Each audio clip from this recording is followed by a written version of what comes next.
நாம் ஏசாயாவின் புஸ்தகம் 51வது அதிகாரத்தை நாம் திருப்பிக் கொள்வோம். ஏசாயாவின் புஸ்தகம் 51வது அதிகாரம்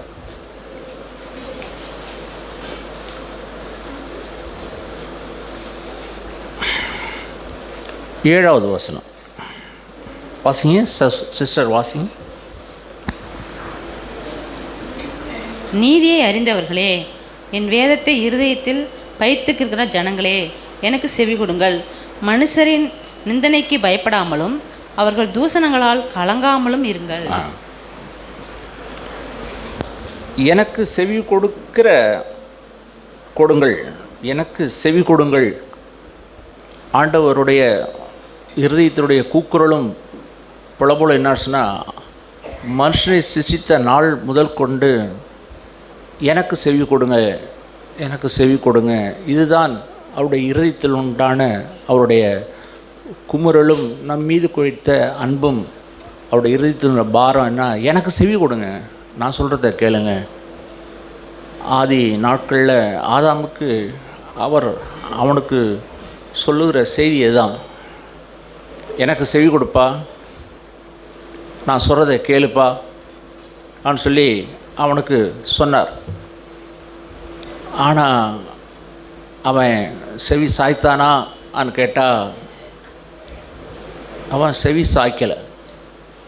செவி சாய்க்காத நிமித்தம் அவனுடைய வாழ்க்கையில் அவ்வளவு துக்கமும் வேதனையும் அவன் அடைந்தான். அவனை குறித்து தேவன் வைத்த திட்டமும் நிறைவேறலை. அந்த திட்டமானது நிறைவேறாமல் போனது. அவன் வேதனையும் துக்கமும் துன்பமும் அடைந்தவனாய் போனான். ஏனென்றால் தேவனுடைய வார்த்தைக்கு அவன் செவி சாய்க்கலை. தேவன் அவனை சிருஷ்டித்து அவனை உண்டாக்கின உடனே அவர் கூப்பிட்டு ஒரு வார்த்தையை அவனுக்கு சொல்கிறார். அதை திருப்பிட்டு நம்ம மறுபடியும் இங்கே வருவோம். அதை முழு உலகத்தில் பாவம் எப்படி பிரவேசிச்சுன்னா, 2ஆம் அதிகாரம், ஆதியாகமம் 2ஆம் அதிகாரம் 15வது வசனம், 15, 16, 17 3 வசனம் வாசிங்க. தேவனாகிய கர்த்தர் மனுஷனை ஏதேன் தோட்டத்தில் அழைத்து கொண்டு வந்து அதை பண்படுத்தவும் காக்கவும் வைத்தார். தேவனாகிய கர்த்தர் மனுஷனை நோக்கி, நீ தோட்டத்தில் உள்ள சகல விருட்சத்தின் கனியையும் புசிக்கவே புசிக்கலாம், ஆனாலும் நன்மை தீமை அறியத்தக்க விருட்சத்தின் கனியை புசிக்க வேண்டாம், அதை நீ புசிக்கும் நாளில் சாகவே சாவாய் என்று கட்டளையிட்டார். அவனுக்கு சொல்கிற செய்தி இதுதான். முதல்ல அவனுக்கு சொன்னார், அப்பா நீ அதை புசிக்க வேண்டாம், புசிக்கிற நாட்களில் உனக்கு சாவு உண்டாகும், நீ மரித்து போவாய், உனக்கும் எனக்கும் உள்ள அந்த தொடர்பு துண்டாக்கப்படும் என்று சொல்லி அவனுக்கு முதலாக அவனுக்கு ஒரு செய்தியை சொல்கிறார். ஆனால் அவன் கேட்டானான்னா அவன் கேட்காததுனால் அவனுடைய வாழ்க்கையில் விளைவு வந்து. இப்படி வேதாகமத்தில் முழு வேதாகமத்திலையும் தேவன் எனக்கு செவி கொடுங்க, நான் சொல்கிறத இங்கே கேளுங்கங்கிற வார்த்தையை முழு வேதாகமத்திலையும் அது பதிக்கப்பட்டிருக்குது. நீங்கள் கவனமாக வேதத்தை வாசிச்சிங்கன்னா வேதத்தில் இந்த வார்த்தை மிக முக்கியமாய் பதிவிடப்பட்டிருக்கும். கவனமாக எனக்கு செவி சாய்ங்க, நான் சொன்ன இந்த நியாயப்பிரமாணத்தை கைகொள்ளு, நீ பயம் இல்லாமல் இருப்ப, உயிரோடு இருக்கிற நாளெல்லாம் ஒரு மனுஷன் உனக்கு முன்பாக எதிர்த்து நிற்பதில்லை நான் சொல்லி இயேசுவாவின் புஸ்தகத்தில் இயேசுவாவுக்கு 1ஆம் அதிகாரத்தில் அவர் சொல்லுவார். அதே போல் உபாகம புஸ்தகம் 28வது அதிகாரத்தில் 1வது வசனத்தில் ஆண்டவர் சொல்லுவார். மோசே மூலமாய் தேவன் இஸ்ரவேல் ஜனங்களுக்கு சொல்லுவார். அந்த உபாகம புஸ்தகம் 28வது அதிகாரத்தை நான் திருப்புவோம். உபாகமம் 28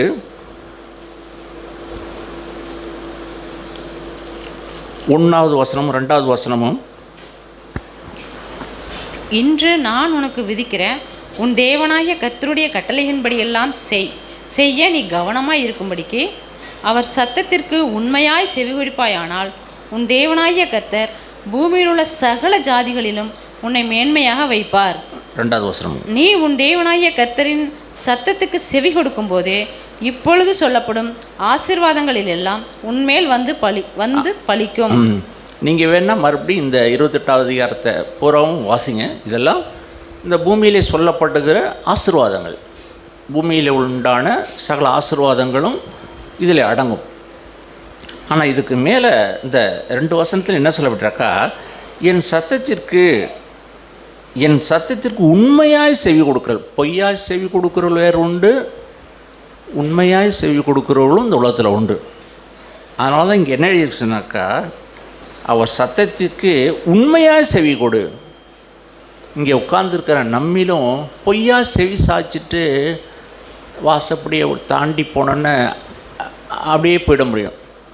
ஆனால் ஆண்டவரே நீங்கள் என்ன சொல்கிறீங்கன்னு சொல்லி கவனமாக நம்ம கேட்குற இருதயம் நமக்கு இருக்குமானா, அவர் சொல்லுறதை நம்ம கவனமாக கேட்டு நம்முடைய வாழ்க்கையில் ஆசீர்வாதத்தை நம்ம பெற்றுக்கொள்ள முடியும்.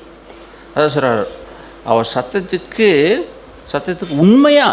உண்மையாக செவி கொடு. 2ஆம் வசனத்துலேயும் வாசிக்கிறோம், நீ உன் தேவனாய கர்த்தருடைய சத்தத்துக்கு செவி சாய்க்கும் போது இப்பொழுது சொல்லப்படும் எல்லா ஆசீர்வாதங்களும் உண்மையில் வந்து உனக்கு வந்து பலிக்கும்.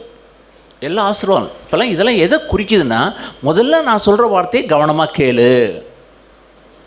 இது வேதாகமமோ பூராமே பதிவிடப்பட்டிருக்கு. எப்பெல்லாம் நாம் தேவனுடைய வார்த்தைக்கு கவனமாக செவிசாய்க்கிறோமோ அப்பொழுது பயம் இல்லாமலும் கவலை இல்லாமலும் இந்த பூமிக்குரிய மனுஷனுக்கு அஞ்சாமலும், இந்த பூமியில் நம்மளை மனுஷன் சபிக்கப்படும் போது, நம்மளை தூற்றும் போது, அவமானப்படுத்தும் போது, நிந்த வரும்போது, அல்லது இந்த பூமியிலே நமக்கு என்ன பிரச்சனை வரும்போதெல்லாம் நான் அவருடைய சத்தத்துக்கு எப்பொழுதெல்லாம் செவிசாய்க்கிறேனோ, இந்த பூமியில் வருகிற எல்லா ஆபத்துக்கும் விபத்துக்கும் விபரீதங்களுக்கும் நான் பயப்படாமல் அஞ்சாமல் இருப்பேன். ஏன்னா இந்த முழு உலகத்தில் அவர் சொல்வதை மாத்திரம் கவனமாக கேட்பதற்கு எப்பொழுதுமே ஒரு பிரத்யேகமான நம்முடைய ஆவி வேணும். ஆண்டவர் என்ன சொல்கிறாங்கன்னு சொல்லி சில சமயங்களில் சில பிள்ளைகளோ சில புருஷன்மார்களோ மனைவிமார்களோ யாரோ ஒருத்தர் பேசுகிறத, அவங்களுக்கு பிரியமானவங்க பேசுகிறத கவனமாக கேட்டு இன்னார் தான் பேசுகிறாங்கங்கிறத அவங்க விளக்குவாங்க. ஏன்னா அவங்களுடைய உணர்வுகளெல்லாம் இன்னார் தான் பேசுகிறாங்கங்கிறத கண்டுபிடிக்கிறதுக்கு அவங்க மிகுந்த அவருடைய உணர்வு கூர்மை உள்ளதாக இருக்கும். நீங்களும் நானும் இந்த பூமியில் வாழ்கிற நாட்கள்லாம் பிதா என்ன சொல்கிறாங்கங்கிறத கேட்பதற்கு எப்போதுமே உணர்வுள்ள ஒரு செவி நமக்கு எப்பொழுதும் இருக்கும். அவர் முழு வேதாகமத்திலையும் அவருடைய வார்த்தைகள் இருக்குது. வார்த்தையாகிய இயேசுக்கு வார்த்தையாகிய தேவன் என்று எழுதியிருக்கிறது. வார்த்தையானவர் மாம்சமாய் வந்தார் என்று சொல்லி நாம் யோவான் இந்த சுவிசேஷ புத்தகத்தில் வாசிக்கிறோம். பிதா சொல்கிறாங்க தன்னுடைய குமாரனை குறித்து, என் நேசகுமாரன் இவருக்கு செவி கொடுங்க. இவருக்கு மட்டும் நீங்கள் செவி சாய்ச்சிட்டிங்கன்னா இந்த உலகத்தில் அஞ்ச மாட்டீங்க, பயப்பட மாட்டீங்க, எதுக்குமே பயப்பட மாட்டீங்க. இந்த உலகம் அஞ்சுறது எதுக்குமே நீ ஒருபோதும் அஞ்ச மாட்ட. மரணத்துக்கு பயப்பட மாட்ட, பட்டினிக்கோ பசிக்கோ வியாதிக்கோ விபரீதங்களுக்கோ விபத்துக்கோ நீ அஞ்ச மாட்ட. ஏன்னா அண்ட சராசரத்தையும் சிருஷ்டித்த தேவன் சொல்லுகிற வார்த்தையை கவனமாக நான் கேட்டேன்னா இந்த உலகத்தில் ஒருபோதும் அஞ்சாத ஒரு வாழ்க்கையை நீங்களும் நானும் வாழ முடியும். அதனால தான் பிதா சொல்லுவாங்க, என் குமாரனுக்கு செவியை சாய்ச்சிருங்க, என் குமாரன் சொல்கிறத இங்கே கவனமாக கேட்டுருங்கன்னு சொல்லுவார். இப்படி அவருடைய குமாரனுடைய வார்த்தையை கேட்டோன்னா இந்த பூமியின் நாட்களில் நம்மளை விட இந்த பூமியில் ஆசீர்வதிக்கப்பட்ட ஜனங்கள் இந்த ஒருவருமே இல்லை. அதனால தான் இங்கே அதில் 2 காரியங்கள் 51வது ஏசாயாவின் புத்தகத்தில் 51வது அதிகாரத்தில் 7வது வசனத்தில் 2 காரியங்கள் விட்டு, மனுஷருக்கு பயப்படாதீங்க, எனக்கு செவி கொடுங்க. அதனால தான் நான் போன வாரமும் இந்த வாரமும் அந்த காரியங்களை குறித்து உங்களோடு நான் அதிகமாக உங்களுடைய இருதயத்தில் இதை குறித்து எழுத விரும்புகிறேன். நான் திருப்பவும் அந்த ஏசாயா 51ஆம் அதிகாரத்திலே சொல்லப்பட்ட அந்த காரியங்கள் என்ன எழுதியிருக்குன்னு சொன்னாக்கா, எனக்கு மட்டும் நீங்கள் செவி கொடுத்துட்டிங்கனாக்கா மனுஷனுடைய நிந்தனைக்கு பயப்பட மாட்டீங்க. இந்த முழு உலகத்து ஜனங்களும் ஏதோ ஒன்றுக்கு பயந்து நடுங்கிட்டு இருக்கான் அந்த உலகத்தில் இருக்கிற மனுஷன். ஏன்னா அவனுக்கு தேவன் இல்லை, தேவன் சொல்கிறத கேட்கக்கூடிய அளவுக்கு அவனுடைய செவி இல்லை. ஆனால் தேவனுடைய பிள்ளைகளாக இருக்கிற உங்கள் ஒவ்வொருவருக்கும் எனக்கும் சேர்த்து சொல்லுகிறேன், இந்த பூமியை விட்டு போகிற நாள் வரைக்கும் தேவன் நம்மோடு எப்பொழுதும் பேசுவதற்கு அவர் ஆயத்தமுடையவராக இருக்கிறார். எப்போ அவருடைய வார்த்தை நிற்கிதுன்னா, நான் பெருமையாக இருக்கும்போது அல்லது ஏற்கனவே அவர் ஒன்று எனக்கு சொன்னதை நான் செய்யாமல் போகும்பொழுது அவர் திரும்ப சொல்ல மாட்டார். அவர் நிறுத்திடுவார். உதாரணமாக உங்களுக்கு பிரியமானவங்க, உங்கள் மேலே அன்புள்ளவங்க, நேசம் உள்ளவங்க எப்பொழுதுமே பேசிக்கிட்டு இருந்தவங்க சக்குன்னு வார்த்தையை நிப்பாட்டிட்டான்னு ஒரு உணர்வு வரும்ல. ஏன் எப்பொழுதும் பேசிகிட்டு இருந்தவங்க இவங்க பேசலை? ஓஹோ, இவங்க ஏற்கனவே ஏதோ ஒன்று சொன்னாங்க, அதுக்கு நான் கீழ்ப்படியாதனால தான் இப்போ அவங்க பேசலை. இப்போ அவங்க மனம் புண்படும்படி நான் நடந்திருக்கேன், அவங்களோட வேதனை உண்டாகவும் நடந்திருக்கேன் அப்படின்னு சொல்லி நம்மளை திருத்தி கொள்ளும். அப்படி இல்லைன்னா நம்மளை தாழ்த்தி ஏங்க பேசலைன்னு சொன்னால், ஆமாம் நான் அன்றைக்கி அதை சொன்னேன்ல, நீ அதை கேட்கல ஏன்னா அவங்க மட்டும் சொல்லுவாங்க. ஆகையினால் தொடர்ச்சியாக நம்மளோட தொடர்ச்சியாக பேச விரும்புகிறார். ஆனால் கடைசி காலகட்டத்தினுடைய ஒரு கொடூரமான பஞ்சம் என்னச்சுன்னா, கர்த்தருடைய வார்த்தைக்கு பஞ்சமான நாட்கள். வேதம் இருக்கும், சபை இருக்கும், ஆனால் தேவனுடைய வார்த்தைக்கு பஞ்சமான நாட்கள். கர்த்தருடைய வார்த்தைக்கு பஞ்சமான நாட்கள். நான் வாழுகிற நாட்களில் எத்தனையோ சபைகளும் 1000 பேர்கள் 5000 பேர் கொடுக்குற சபைகளும் உலகத்தில் உண்டு. ஆனால் அங்கே கர்த்தருடைய வார்த்தை இருக்குன்னா கர்த்தருடைய வார்த்தை இல்லைங்க. அங்கே கூத்தும் இருக்குது, கொண்டாட்டம் இருக்கிறது, பாட்டு இருக்குது, ஆட்டம் பாட்டம் இருக்கிறது, மியூசிக் இருக்கிறது, எல்லாம் இருக்கிறது. கர்த்தருடைய வார்த்தை இருக்கான்னா கர்த்தருடைய வார்த்தை அங்கே இல்லை. அருமையான தேவனுடைய பிள்ளைகளே, இந்த பூமி நாட்கள்லாம் யாருக்கு கர்த்தருடைய வார்த்தைக்கு செவி சாய்க்கிறோமோ அவர்களுடைய இருதயங்களில் கர்த்தருடைய வார்த்தை இருக்கும். இது கொடூரமான நாட்கள், கொடூரமான காலகட்டத்தில் நீங்களும் நானும் வாழ்ந்துகிட்டு இருக்கிறோம். கர்த்தர் எப்பொழுது சொல்லுவதை நீங்களும் நானும் கவனமாக கேட்டுகிட்டே இருக்கணும். இந்த பூமியில் இருக்கிற நாள் வரைக்கும் கவனமாக அவருடைய வார்த்தையெல்லாம் எங்கே உள்வாங்கிக்கிட்டோமோ அங்கெல்லாம் ஒன்று உருவாகிக்கிட்டே இருக்கும். கடவுளுடைய வார்த்தை எப்பெல்லாம் நான் உள்வாங்கி கொள்கிறேனோ அப்பொழுது என்னுடைய வாழ்க்கையில் ஒரு உருமாற்றம் நடந்துக்கிட்டே இருக்கும். உதாரணமாக ஆண்டவர் ஒன்று பேசுகிறார், பூமியை பார்த்து ஒன்று பேசுகிறார், சூரியன் உண்டாக வெளிச்சம் உண்டாக கடவுள் சொல்கிறார், இருளும் வெளிச்சம் பிரிய கடவுள்னு சொல்கிறார், சமுத்திரத்தில் இருக்கிற பூமியில் உள்ள ஜலம் ஒரு இடத்தில் சேர கடவுள் சொல்கிறார். இப்போ ஒவ்வொரு வார்த்தைக்கும் இந்த பூமி என்ன சொன்னாக்கா தன்னை அதை அலங்கரித்து அந்த வார்த்தை தன்னை உள்வாங்கி கொள்கிறபடியால் பூமியில் ஒரு கிரியை நடப்பிக்குது. ஒரு மனுஷன் ஒழுங்காக ஆகணும்னா, ஒரு ஸ்திரீயோ ஒரு மனுஷன் ஒழுங்காகணும்னா அவன் தேவனுடைய வார்த்தையை உள்வாங்கி கொள்ளும்பொழுது அவனுடைய வாழ்க்கையிலே ஒரு ஒழுக்கம் உருவாகும். ஏன் அனைவருடைய வாழ்க்கையில் இன்னும் ஒழுக்கம் உருவாகலை? ஏன் இயேசுனுடைய சாயல் உருவாகலை? இயேசுனுடைய சுபாவம் உருவாகலை? ஆனால் அவன் தேவனுடைய வார்த்தையை உள்வாங்கி கொள்ளலை, தேவனுடைய வார்த்தைக்கு இடம் கொடுக்கலை. தேவனுடைய வார்த்தைக்கு இடம் கொடுத்தான்னா அவனுடைய வாழ்க்கையில் ஒரு மறுரூபம் நடந்துக்கிட்டே இருக்கும். அவன் நல்ல புருஷனாய் மாறிக்கிட்டே இருப்பான், நல்ல மனைவியாய் மாறிக்கிட்டே இருப்பான், நல்ல மகனாய் நல்ல மகளாய் இயேசுவின் சீஷனாய் ஒவ்வொரு நாளும் அவனுடைய வாழ்க்கையில் ஒரு உருமாற்றம், ஒவ்வொரு நாளும் ஒரு மறுரூபம் அவனுடைய வாழ்க்கையில் நடந்துக்கிட்டே இருக்கும். அந்த வார்த்தை அவன் சொல்லும், ஓ நீ இப்போ பார்த்தது சரியில்லை, நீ யோசித்தது சரியில்லை, நீ வார்த்தையை பேசினியே, அந்த வார்த்தையில் எவ்வளோ சுயநலம் இருக்கிறது பார்த்தியா? ஆண்டவர் சொல்லுவார், ஆமாம் ஆண்டவரே. ஒவ்வொரு நாளும் கிறிஸ்தவ வாழ்க்கையில் ஒவ்வொரு நாளும் நம்முடைய வாழ்க்கையில் உருமாற்றம் நடந்துக்கிட்டே இருக்கணும். காலையிலேருந்து சாயந்தரம் படுக்கைக்கு போகிற வரைக்கும் தேவனுடைய வார்த்தைக்கு நான் செவிசாய்ப்பேன். ஆனால் என்னுடைய வாழ்க்கையில் ஒரு உருமாற்றம் நடந்துகிட்டே இருக்கும். உதாரணம், நேற்று இருந்தது மாதிரி நான் இன்றைக்கி இருக்க மாட்டேன். நேற்று இருந்த சேட்டு இன்றைக்கி இருக்க மாட்டான். இன்றைக்கி அவனுடைய வாழ்க்கையில் ஒரு உருமாற்றம் நடந்துக்கிட்டே இருக்கும். நேற்று இருந்தது மாதிரி நம்மளோட வாழ்க்கையில் இருக்கவே மாட்டோம். ஏன்னா தேவனுடைய வார்த்தைக்கு நான் செவிசாய்த்தேன்னா அவர் யாக்கோபுக்கு சொன்ன ஒரு வார்த்தை ஒன்று உண்டு, நான் சொன்னதை செய்யும் அளவுக்கும் நான் சொன்னதை செய்யும் அளவுக்கும் உன்னுடைய வாழ்க்கையில் என்னன்னு சொன்னாக்கா உன்னை கைவிடாது இருப்பேன், உன்னை இஸ்ரவேலாய் மாற்றுவேன், நீ இளவரசனாய் உன்னை மாற்றுற வரைக்கும் உன்னை விடமாட்டேன். எலும்பை உடைச்சோ உன்னை நொண்டி வர பண்ணியோ உனக்கு எதிரியை உண்டு பண்ணியோ உன் மாமனை உனக்கு எதிரியாக உண்டு பண்ண முடியோ அல்லது உன் அண்ணனை எதிரியாக உண்டு பண்ணியோ எப்படியோ உண்டு பண்ணியோ உன்னை தேவனுடைய சாயலை உன்னை உருவாக்குவேன். சொன்னதை நான் செய்யும் அளவுக்கும் உன்னை ஒருபோதும் கைவிடவே மாட்டேன். நம்முடைய வாழ்க்கை அதுதான். என் ஆண்டவரே, என்னுடைய வாழ்க்கையில் நீ எப்படி நான் உருவாகணும்னு நினச்சியோ அது என்னுடைய வாழ்க்கையில் ஒரு உருமாற்றத்தை உண்டு பண்ணிவிடுங்க ஆண்டவரே. அதுக்காக தான் என்னை நிந்திக்கிறவங்க, தூஷிக்கிறவங்க, அவமானப்படுத்துகிறவங்க இதெல்லாம் ஏன் என்னை சரி செய்வதற்காக தேவன் அநேக காரியங்களை நீங்கள் வச்சுருக்கீங்க. நன்றி ஆண்டவரே. நான் ஒருபோதும் குறை சொல்ல வேண்டாம், முறுமுறுக்க வேண்டாம், எதுக்க வேண்டாம், பகைக்க வேண்டாம். ஆண்டவரே, என்னை தலையை தாழ்த்தி நான் சரியாகட்டும், என்னுடைய வாழ்க்கையிலே நான் மறுரூபம் ஆகட்டும். ஆண்டவரே, என்னுடைய வாழ்க்கையிலே ஒரு மறுரூபத்தையும் என்னுடைய வாழ்க்கையிலே ஒரு வேறு மனுஷனாக நான் மாற ஒவ்வொரு நாள் நான் விரும்புகிறேன்னு சொன்னால், அந்த வார்த்தை, தேவனுடைய வார்த்தை நம்முடைய வாழ்க்கையில் ஒரு வல்லமையை உண்டு பண்ணி, அது ஒரு புரட்சியை, ஒரு வாழ்க்கையை உண்டு பண்ணிக்கிட்டே இருக்கும். தேவனுடைய வார்த்தை இருக்க நல்ல உயிருள்ள விதையை நல்லா புழுதியில் மண்ணில் போட்டால் அந்த விதை அப்படியே ஊறி அப்படியே முளைச்சி முளைகட்டி அது மண்ணுக்குள்ளே வேறு போய் அப்படியே முளை மேலே எழும்பி அது நாளுக்கு நாள் அது வானத்தை நோக்கி சூரியனை நோக்கி அது அப்படியே முளைச்சி அப்படியே எழும்பி நல்ல 1 30 60 100 அது பலன் கொடுக்க ஆரம்பிக்கும். நல்ல விதைகள்.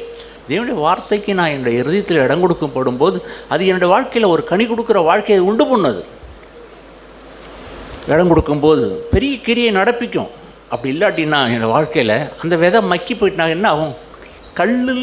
கல் போல் இருக்கிற நிலத்தில் ஒரு விதையை போட்டால் என்ன ஆகும்? கொஞ்சோண்டு மண் இருக்குது, கொஞ்சோண்டு ஈரம் மண் இருக்குது, முளைக்குது. ஆனால் அதுக்கு கீழே அந்த வேறு போக முடியல. ஏன்?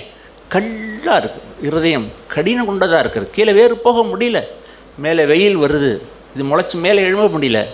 அங்கேயும் உஷ்ணத்தினால் அது தகித்து தீஞ்சி காணாமல் இல்லாமல் போயிடுது.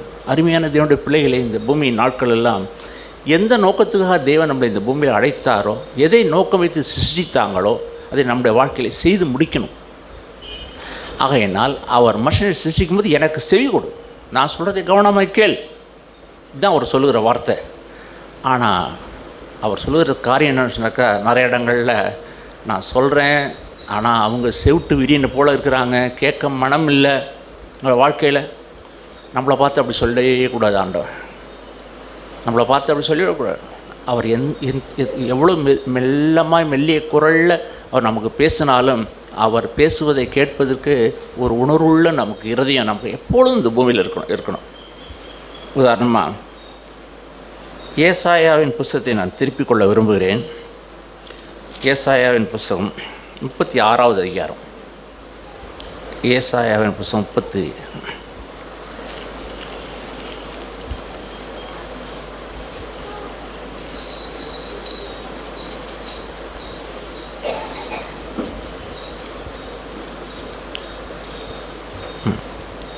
ஏசாயாவின் புஸ்தகம் 36வது அதிகாரம். எல்லாத்தையும் நம்ம வாசிக்க முடியாது, நான் கொஞ்சம் உங்களுக்கு நான் காண்பிக்கிறேன். அதாவது எசேக்கியாவின் புஸ்தகம் 36வது அதிகாரம். அதில் எசேக்கியா ராஜா யூதா தேசத்தை அவன் ஆளுகிற நாட்கள். அந்த ஆளுகிற நாட்களில் அங்கே பக்கத்தில் இருக்கிற அசிரியா ராஜா, அந்த அசிரியா ராஜா அவனுடைய தளபதி, அவனுடைய மந்திரி, அவன் பேர் ராப்ஸ்கோ, அவனுடைய மந்திரி. இப்போது அந்த பட்டணத்தை முற்றுகையிட்டாங்க. அந்த யூதா பட்டணத்தை முற்றுகையிட்டு யாரும் உள்ள போகவோ இல்லை வெளில வரவோ ஓடாதபடிக்கு முற்றுகையிட்டிருக்கான். இப்போ தூது அனுப்பி என்ன தூது அனுப்புகிறான்னா, நீங்கள் எல்லாரும் எங்கள் மகாராஜாட்ட வந்துடுங்க நான் சொல்லி தூது அனுப்பி கிண்டலும் கேலியுமான வார்த்தைகளை பேசி தூஷிக்கிறான், அவமானப்படுத்துகிறான். இது தொடர்ச்சியாக அந்த ஏசாயாவின் புஸ்தகம் 1ஆம் அதிகாரத்துலேருந்து 36 1:13 13 வரைக்கும் அவங்க பேசுகிறது எல்லாத்தையும் நான் சொல்ல விரும்பலை. அங்கே என்ன நடக்குதுன்னா, மனுஷர்கள் தூஷிக்கும்போது அங்கே அந்த ராப்ஸ்கோ அவன் பேசுகிறான். 13ஆம் வசனம் 14 15 வாசிங்க. ஏசாயாவின் புஸ்தகம் 36வது அதிகாரம் 13 14 15. ரப்சாக்கே நின்று கொண்டு யூதா பாஷையிலே உரத்த சத்தமாய், அசிரிய ராஜாவாகிய மகாராஜாவுடைய வார்த்தையை கேளுங்கள். எசேக்கியா உங்களை வஞ்சியாதபடி பாருங்கள், அவன் உங்களை தப்புவிக்க மாட்டான். கர்த்தர் நம்மை நிச்சயமாய் தப்புவிப்பார்.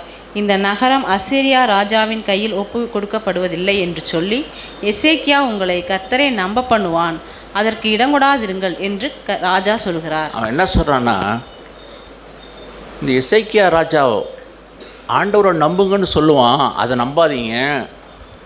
ஏன்னா எங்களுடைய ராஜாவுடைய கைக்கு இந்த உலகத்தில் எந்த ராஜ்யமும் தப்புனதில்லை. ஆகையினால எசேக்கியா உங்களை வஞ்சிக்காதபடிக்கு நீங்கள் ஜாக்கிரதையாக இருந்து சீக்கிரம் மனம் திரும்பி நீங்கள் எல்லோரும் என்ன இருந்தாங்க, ராசியாகி எங்கள்கிட்ட காணிக்கையெல்லாம் கொண்டு வந்து எங்களோட கூட ஒப்புரவாகி எங்கள் தேசமும் உங்கள் தேசமும் ஒன்றா ஆகிடட்டும் ஒன்று சொல்கிறாங்க. அது மாத்திரம் இல்லை, அவன் தூஷிப்பான். அவன் கேலியான வார்த்தையை சொல்லி, அவ்வளோ அவமானமான வார்த்தையில் சொல்லி தேவனை தூஷிப்பான், ராஜாவை தூஷிப்பான். இதெல்லாம் தொடர்ச்சியாக இருக்குது. எல்லாம் நான் வாசிக்கலை, நான் மிகவும் கொஞ்சமாய் நான் சொல்ல விரும்புகிறேன். அங்கே 37வது அதிகாரத்தை நான் திருப்பிக் கொள்ளும். அவன் தொடர்ச்சி அந்த 36வது வசனத்தில் அவன் நிறைய நிந்திக்கிறான், அவமானப்படுத்துகிறான். எங்களுடைய தேசத்தை வந்து யார், எங்களுடைய ராஜாவுடைய கையிலிருந்து யார் இந்த தேசத்தை வந்து மீட்க முடியும், நாங்கள் ஜெயித்தோம்னா எங்களுடைய கையிலிருந்து யாரும் பற்றி பிடிக்க முடியாதுன்னு சொல்லி அவன் அவ்வளோ தூஷிப்பான், நிந்தித்து அவன் பண்ணுவான். உதாரணம் 18வது வசனத்தில் வாசிக்கிறான். 18வது வசனம் வாசிக்கும் 36:18. கர்த்தர் நம்மை தப்புவிப்பார் என்று உங்களை போதனை செய்ய எசேக்கியாவுக்கு செவிகொடாதிருங்கள். ஜாதிகளுடைய தேவர்களில் யாராவது தங்கள் தேசத்தை அசீரியா ராஜாவின் கைக்கு தப்புவித்ததுண்டோ? போதும். இந்த எசேக்கியா உங்களை வஞ்சிக்க பண்ணுவான், அதெல்லாம் கேட்காதீங்க. எங்களுடைய ராஜாவுடைய கைக்கு இந்த உலகத்தில் எந்த தேசத்தையும் தப்புச்சதே இல்லை. நாங்கள் எங்கே படையெடுத்தோமோ அங்கெல்லாம் நாங்கள் ஜெயித்தோம் நான் சொல்லி அவ்வளவு ஆண்டவரையும் ஆண்டவருடைய ஜனத்தையும் அந்த ராஜாவையும் கேலியும் கிண்டலும் பண்ணி தூஷிப்பான், பண்ணுவான். அவன் இத்தனையெல்லாம் பண்ணும்போது ராஜா சொல்லி அனுப்புன ஒரே ஒரு வார்த்தை ஒன்று உண்டு. என்ன வார்த்தைன்னு சொன்னாக்கா, எசேக்கியா ராஜா அவங்க அப்படிலாம் பேசுவாங்க, தூஷிப்பாங்க, ஆனால் நீங்கள் என்ன செய்ய வேண்டாம் சொன்னாங்க. 21ஆம் வசனம் வாசிங்க. அவர்களோ அவனுக்கு ஒரு வார்த்தையும் பிரதியுத்தரமாக சொல்லாமல் மௌனமாய் இருந்தார்கள். அவனுக்கு மறு உத்தரவு சொல்ல வேண்டாம் என்று ராஜா கட்டளையிட்டிருந்தான். புதிய ஏற்பாட்டில் நம்முடைய ஆண்டவர் இதுதான் சொல்லுவாங்க, உங்களை நிந்திக்கிறவங்க, உங்களை தூஷிக்கிறவங்க, உங்களை அவமானப்படுத்துகிறவங்க படுத்தும்போது அவங்கள ஆசீர்வதிங்க. இதுதான் நம்ம புதிய ஏற்பாட்டில் நம்ம செய்ய வேண்டிய ஒரு காரியம். இயற்கையாகவே நம்மளை தூஷிச்சுக்கவங்க, நம்மளை நிந்திக்கிறவங்க, நம்மளை அவமானப்படுத்துகிறவங்களுக்கெல்லாம் அவங்களுக்காக செபிக்கணும், ஆசீர்வதிக்கணுங்கிற இருதயம் இயற்கையாகவே நமக்கு இருக்கிறது இல்லை, இருக்காது. ஏன்னா நம்முடைய இருதயத்தில் எப்பொழுதுமே தீமைக்கு தீமை செய்யணுங்கிற பொல்லாத மாம்சத்தில் தான் நம்ம எல்லாருமே இருக்கிறோம். ஆனால் ஆண்டவர்கிட்டேருந்து நம்ம கேட்க வேண்டியிருக்கு, நன்மை செய்யக்கூடிய இருதயத்தை எனக்கு தாங்க, ஆசீர்வதிக்கக்கூடிய இருதயத்தை தாங்க, அவங்களுக்காக செபிக்கக்கூடிய இருதயத்தை நீங்கள் எனக்கு தாங்க. ஏன்னா நாம் ஆண்டவர்கிட்ட கேட்டு அவர் எனக்கு கொடுக்கலன்னா நான் திரும்ப அந்த காரியங்களை செய்ய முடியாது. இது புதிய ஏற்பாட்டு காலம். இது நம்ம எல்லாருமே நன்மை செய்யவும் எல்லாருக்கும் ஆசீர்வதிக்கவும் செய்யும்படி அழைக்கப்பட்ட புதிய ஏற்பாட்டு காலம்.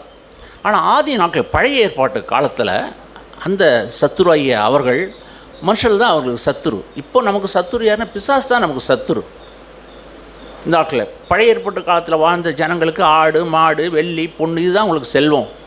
புதிய ஏற்பாட்டு காலத்தில் வாழ்கிற காலத்தில் நமக்கு செல்வம் எதுனா இயேசுடைய சாந்தம், இயேசுடைய பொறுமை, இயேசுடைய தயவு, இயேசுவை போல சகிப்பு, இயேசுவை போல விட்டு கொடுக்குறது, இதுதான் பணம், இதுதான் செல்வம், சொத்து. இதுதான் இந்த காலத்தில் இதை தான் சுதந்திரிக்கும்படிக்கு இந்த காலத்தில் புதிய ஏற்பாட்டு காலத்தில் தேவன் நம்மளை வைத்திருக்கிறார். இந்த வாழ்க்கை வாழ்வதற்கு தேவன் தான் எனக்கு உதவி செய்யும். இதை நானாகவே ஒன்று உண்டு பண்ணிக்கவே முடியாது. ஆகையினால் இந்த பழைய ஏற்பாட்டு காலத்தில் வாழ்ந்த அந்த எசேக்கியா ராஜா சொல்லி அனுப்புகிறான், நீங்கள் அவங்களுக்கு மறு உத்தரவு ஒன்றும் சொல்ல வேணாப்பா, நீங்கள் அமைதியாக வந்துருங்கன்றாங்க. அமைதியாக வந்துடுங்க. இப்போவும் தான் உங்களை நிந்திக்கும் போது, அவமானப்படுத்தும் போது, தூஷிக்கும் போடும்போது எதிர்த்து பேசி போராடி வாக்குவாதம் பண்ணி நான் சரியானவன் தான், நான் சரியானவன் சொல்லி உன்னை நிரூபிக்கிறதுக்கெலாம் நீ பிரயாசப்படாத, வாய்ப்பத்தி இருந்துரு, அமைதியாக இருந்துரு.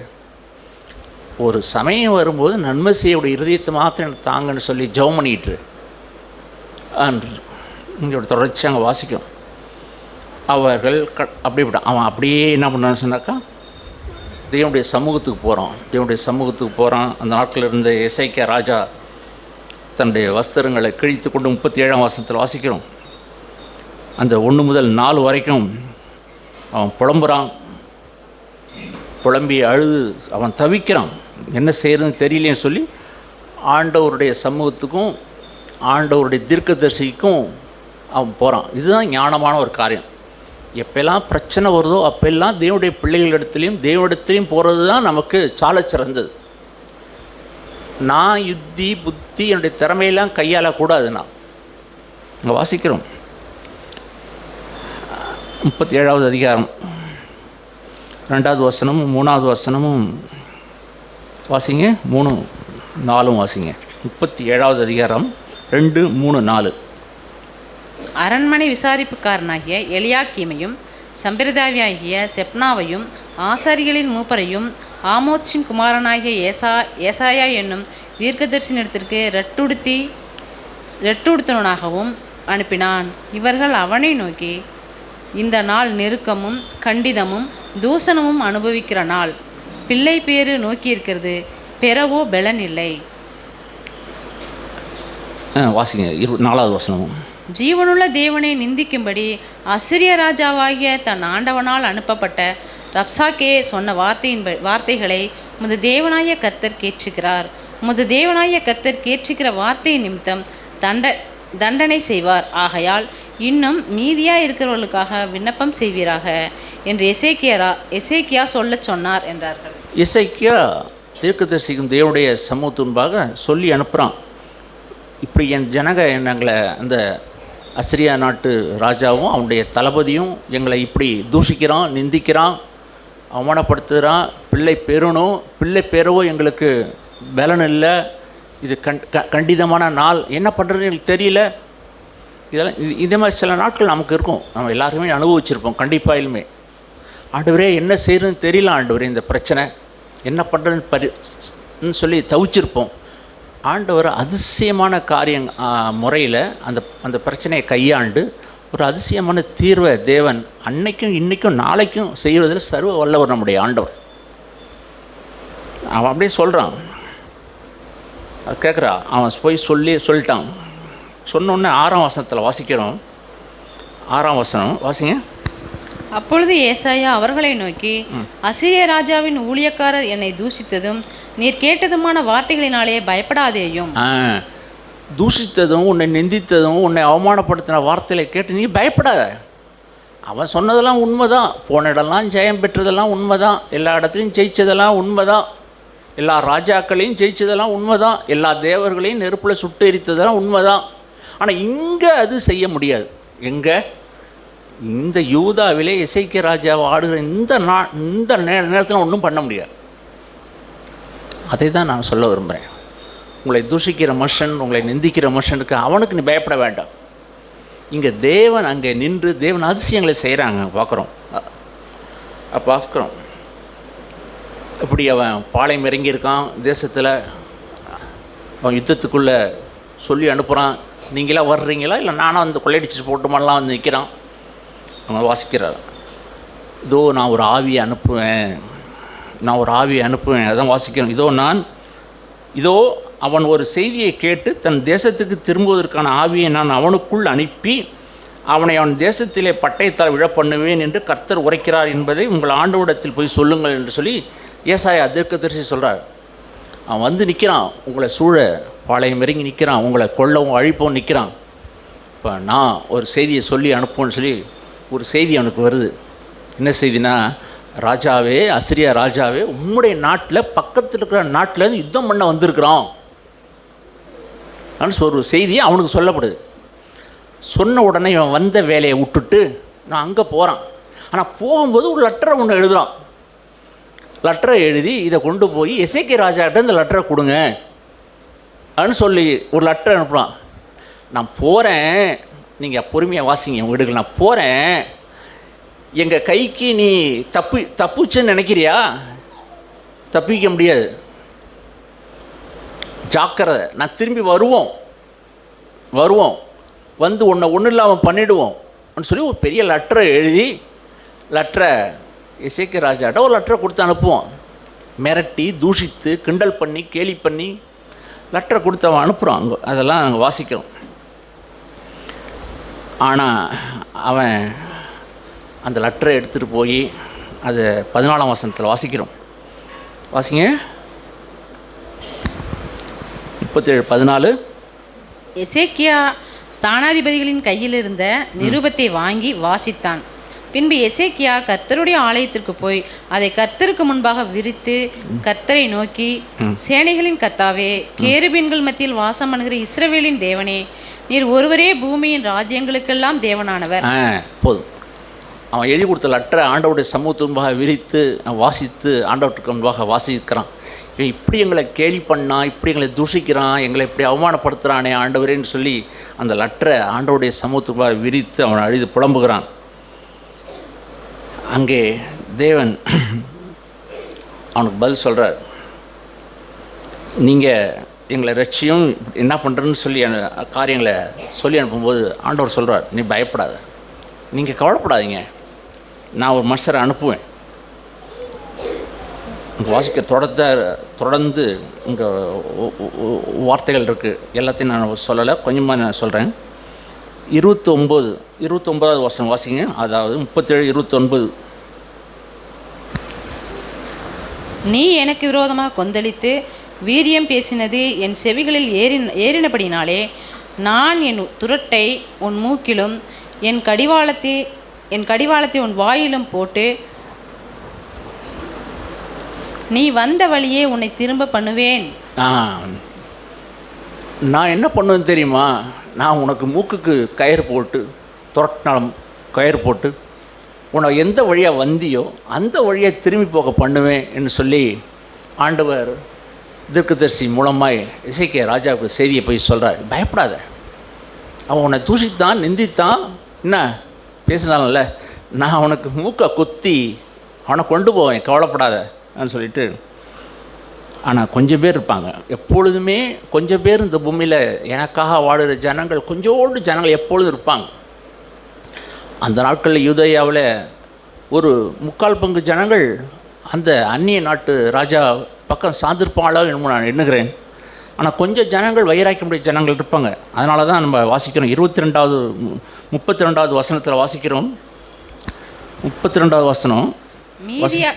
மீதியா இருக்கிறவர்கள் எருசலேமிலும் தப்பினவர்கள் சீயோன் மலையிலிருந்தும் புறப்படுவார்கள். சேனைகளின் கர்த்தரின் வைராக்கியம் இதை செய்யும். வீரியம் பேசினவங்க, உன்னை தூஷித்தவங்க, உன்னை அவமானப்படுத்தின நிந்தித்த மனுஷங்களை நான் பார்த்துக்கிறேன், இதை நான் செய்வேன் சொல்லி 32வது வசனத்தில் வாசிக்கிறோம். இப்படி அவன் செய்தியை கேட்டு அவன் ஊருக்கு போகிறான். அதுக்கு முன்னாடியே காரியம் என்ன நடக்குதுன்னு சொன்னாக்கா, அந்த எதிரியோடு யுத்தம் பண்ணுகிற அந்த காலகட்டங்களில் என்ன நடக்குதுன்னு சொன்னாக்கா வாசிக்கிறோம். 35, 36 வாசிங்களேன். என் நிமித்தமும் என் தாசனாகிய தாவீது நிமித்தமும் நான் இந்த நகரத்தை ரட்சிக்கும்படிக்கு இதற்கு ஆதரவாக இருப்பேன் என்பதை கர்த்தர் உரைக்கிறார் என்று சொல்லி அனுப்பினான். அவனுக்கு மறு செய்தி தீர்க்கதரிசி மூலமாய் எசேக்கியா ராஜாவுக்கு சொல்லப்பட்டிருக்க, நான் ஆதரவாக இருப்பேன், என் தாசனாகிய தாவீது நிமித்தம் நான் ஆதரவாக இருப்பேன், நீ கவலைப்படாத, உன்னை தூஷித்தானே, உன்னை நிந்தித்தானே, உன்னை அவமானப்படுத்தினானே, அவனை கொடுத்து நீ அஞ்ச வேண்டாம், நான் அதை பார்த்துக்கிறேன், நீ கவலைப்படாத சொல்லிட்டு என்ன நடக்குது? 36ஆம் வசனம் வாசிங்க. அப்பொழுது கர்த்தருடைய தூதன் புறப்பட்டு அசரியான் பாளையத்தில் 180,000 பேரை சங்கரித்தான். அதிகாலமே எழுந்திருக்கும் போது இதோ அவர்கள் எல்லாரும் செத்த பிரேதங்களாய் கிடந்தார்கள். இவனுக்கு காலாட்கள் 185,000 பேர், இவனுக்கு காலாட்கள், பெரிய படை.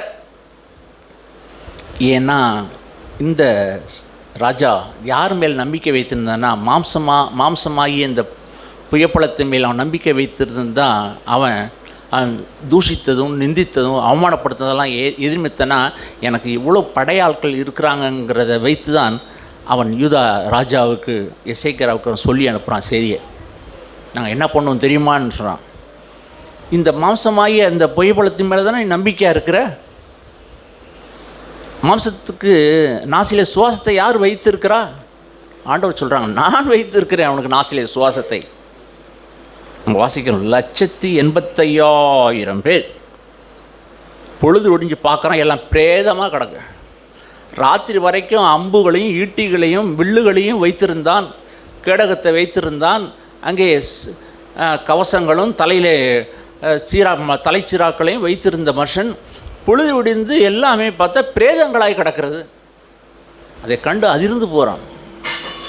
இத்தனைக்கு எத்தனை பேர்? கர்த்தருடைய தூதன் ஒருவன், ஒரே ஒரு தூதன் 185,000 பேர். அசிரியாவுடைய அத்தனை வீரர்களும் மண்ணோடு மண்ணானார் ஒரே ஒரு நாள் ராத்திரியில். இந்த கேட்டு பயந்து அந்த ராஜா அவன் தன்னுடைய விக்கிரக கோயிலுக்கு பணிந்து போகிறான். அவனுடைய மகன் அவனை வெட்டி வீழ்த்தி அவனை வீழ்த்தி விடுகிறான். நான் என்ன சொல்லுகிறேன் என்றால், இந்த எசேக்கியா ராஜா தேவன் என்ன சொல்கிறாருன்னு சொல்லி கேட்பதற்கு தன்னுடைய மனதை கொஞ்சம் அங்கே திருப்பி இருந்தான். ஆகையினால் தேவன் அவனை பாதுகாத்தாங்க, ஆசீர்வதித்தாங்க, நன்மை செஞ்சாங்க. ஆகையினால் இந்த பூமி நாட்களில் நம்ம தூஷணங்களுக்கும் நிந்தைகளுக்கும் அவமானங்களுக்கும் பயப்படாதபடிக்கு தேவன் என்ன சொல்லுகிறாருங்கிறத நான் கவனமாக கேட்டேன்னாக்கா, இந்த மனுஷனுடைய நிந்தைகளுக்கும் தூஷணங்களுக்கும் அவமானங்களுக்கும் நான் ஒருபோதும் அஞ்சவே மாட்டேன். நான் வாழ்கிற நாட்களெல்லாம், ஆண்டவரே நீங்கள் என்ன சொல்கிறீங்க? நிந்த அவமானம் பற்றாக்குறை வியாதி எல்லாம் ஒரு புறம் இருக்கட்டும், அது இருக்கட்டும். ஆண்டவர் நீங்கள் இப்போ என்ன சொல்கிறீங்க? ஏன்னா அவர் எனக்கு ஒரு புதிய பாதையும் புதிய வழியும் உண்டு பண்ணுவார். எல்லா பிரச்சனைக்கும் நான் அடிக்கடி சொல்கிறோம், எல்லா பிரச்சனைக்கும் தேவனிடத்தில் தீர்வு உண்டு. எல்லா பிரச்சனைக்கும் இயேசுவிடத்தில் தீர்வு உண்டு. அதனால தான் மரியாள் அந்த ரசம் குறைவான அந்த கல்யாண வீட்டில் இந்த பிரச்சனைக்கு தீர்வு இயேசுவால் தீர்க்க முடியுங்கிறது இந்த அம்மா உணர்ந்துருந்தாங்க. அதனால தான் அவர் என்ன சொல்கிறாரோ அப்படியே செய்யுங்கன்னு சொல்கிறாங்க. ஆண்டவர் இந்த பிரச்சனையை தீர்த்தார். அந்த நாள் தொடங்கி இந்த நாள் வரைக்கும் நாளைக்கும் இயேசுவால் தீர்க்க முடியாத ஒரு பிரச்சனையும் நம்முடைய வாழ்க்கையில் இல்லை. எல்லா பிரச்சனைக்கும் முற்றுப்புள்ளி இயேசு. எல்லாவற்றுக்கும் இயேசுவே அந்த பிரச்சனையை தீர்க்கிற வல்லவுடையவராக இருக்கிறார். அருமையான தேவனுடைய பிள்ளைகளை, தேவனுடைய வார்த்தைக்கு எப்பொழுதும் கவனமாய் செவி சாய்ப்போம். ஆதி நாட்களில் இஸ்ரேல் ஜனங்கள் எகிப்திலிருந்து புறப்பட்டு வந்தாங்க. ஆண்டவர் பேசுவார். இதே ஏசாயா சொல்லுவார், நீ வலதுபுறம் இடதுபுறம் சாயும்போதெல்லாம் நான் பக்கத்தில் இருந்து உனக்கு பேசுவேன், சொல்லுவேன். நீ மாத்திரம் கவனமாக கேட்டீன்னா நீ சரியான நேரான வழியில் செல்லுவ. ஆனால் அவங்க கேட்க மனமற்று போகும்போது அவங்க வேறு வழியை போய் மாட்டிக்கொள்கிறாங்க. இது இஸ்ரேல் ஜனங்களுக்கு ஒரு வாக்குத்தத்தம். ஏசாயாவின் புத்தகம் 30வது அதிகாரம் நான் எண்ணுகிறேன். நீ வலதுபுறம் இடதுபுறம் 21வது வசனம், 30வது அதிகாரம் 21வது வசனம் வாசிங்க. நீங்கள் வலதுபுறமாயும் சாயும் போதும் இடதுபுறமாய் சாயும் போது வழி இதுவே, இதிலே நடவுங்கள் என்று உங்களுக்கு பின்னாலே சொல்லும் வார்த்தையை உங்கள் காதுகள் கேட்கும். இது இந்த நாட்கள் புதிய ஏற்பாட்டு காலத்தில் நாட்களில் உள்ள வார்த்தை. என் ஆசை ஒன்று சொல்லும், என் இச்சை ஒன்று சொல்லும், என் புத்தி ஒன்று சொல்லும், என் அறிவு ஒன்று சொல்லும். இதெல்லாம் என்னை ஏமாத்துறது, என்னை வஞ்சிக்கிறது. ஆனால் தேவன் ஒன்று சொன்னார்னாக்கா நான் அங்கே இங்கே சாய மாட்டேன், வலதுபுறமோ இடதுபுறமோ சாய மாட்டேன். நாம் அவ்வளோ அபாயம் நிறைந்த மாம்சத்தில் இருக்கிறோம். ஏதோ ஒன்று இழுக்கப்படும்படிக்கு இந்த பக்கமோ எங்கேயோ இழுக்கப்படும்படிக்கு நம்ம சோதிக்கப்படக்கூடியவர். ஆனால் கர்த்தரை வார்த்தை முடிட்டு கேட்டேன்னா சரியான வழியில் என்னை தேவன் கொண்டு போவார் எப்பொழுதுமே. நான் திரும்பவும் சொல்லுகிறேன், இங்கே கூடியிருக்கிற அருமையான தேவனுடைய பிள்ளைகளே, கர்த்தர் நம்மோடு பேசுவதற்கு எப்பொழுதும் நம்முடைய செவியை திறந்து வைப்போம். கர்த்தர் சொல்லுவதை கேட்பதற்கு எப்பொழுதுமே நம்முடைய இருதயத்தை ஆயத்தப்படுத்துவோம். இன்னொரு காரியங்களை நான் சொல்ல விரும்புகிறேன். அதாவது எபிரியரின் புஸ்தகத்தை நாம் திருப்பிக் கொள்வோம். 3ஆம் அதிகாரம், எபிரியரின் புஸ்தகம் 3ஆம் அதிகாரம் 7வது வசனம், 7வது வசனமும் 8வது வசனமும் வாசிங்க. ஆகையால் பரிசுத்த ஆவியானவர் சொல்லுகிறபடியே இன்று அவருடைய சத்தத்தை கேட்பீர்களாகில், வனாந்தரத்திலே கோபமூட்டின போதும் சோதனை நாளில் நடந்தது போல உங்கள் இருதயங்களை கடினப்படுத்தாதிருங்கள். தேவன் அந்த வனாந்தரத்தில், அந்த உஷ்ணமான பாலைவனத்தில் தேவன் அவங்கள கொண்டு வர்றாங்க. ஆனால் அதுக்கு முன்னே அவங்க எகிப்தில் இருந்தாங்க. இப்போ இவங்க எப்படி பிழைக்கணும்னா தேவனுடைய வார்த்தையை கேட்டு தான் பிழைக்கணும். அடுத்தடி எங்கே வைக்கிறது, அடுத்த பக்கம் எப்படி சுற்றி போகிறது, இதெல்லாம் தேவனுடைய கேட்கணும். தேவன்கிட்டேருந்து கட்டளை வரணும். நாளைக்கு என்ன செய்கிறது, தேவன்கிட்டேருந்து கட்டளை வரும். நாளைக்கு என்ன சாப்பிட்ணுன்னு தெரியாது, ஆனால் தேவன்கிட்டேருந்து ஒரு கட்டளை வரும். ஆனால் தேவன் பேசுவாங்க. தேவன் சொல்லுவாங்க. இந்த தேவனுடைய வார்த்தை தான் இவங்களை வழி நடத்தணும். ஒவ்வொரு நாளும் இந்த வனாந்தர வாழ்க்கையில் அவளை தேவன் நடத்தணும். ஆனால் இவங்களுக்கு புத்தி இருக்கிறது, திறமை இருக்குது, அறிவு இருக்குது. அதை வச்சு இவங்க எப்படியா இருந்தாலும் வாழ்ந்தலான்னு சொல்லி பார்த்தாங்க. ஆனால் அப்படி நடக்கலை. ஆனால் அதுக்கு பதிலாக அவங்களோட இருதயத்தில் என்ன இருந்ததுன்னு சொன்னாக்கா, முறுமுறுப்பு இருந்தது, கோபம் இருந்தது, எரிச்சல் இருந்தது. அதான் நடந்தது. என்ன நடந்தது சொன்னாக்கா, ஆவியானவருடைய சத்தத்தை அவங்க கேட்கலன்னா அவங்க என்ன நடந்தது, வனாந்தரத்திலே கோபம் மூட்டின போது சோதனை நாட்களில் நடந்தது போல உங்கள் இருதயங்களை கடினப்படுத்தாதீருங்கள். அந்த வனாந்தரத்தில் இப்போ தண்ணி இல்லை, 3 நாள் தண்ணி இல்லை. 3 நாள் தண்ணி இல்லைன்னொன்னே யாராவது செத்துருவாங்களா?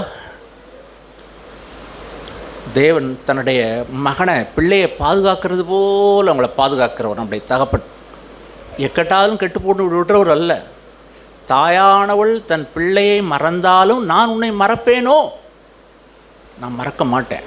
இப்படி தான் பரலோக தகப்பன் நம்மளை ஏந்துறவரும் தாங்குகிறவரும் தப்பிக்கிறவருமா இருக்கார்.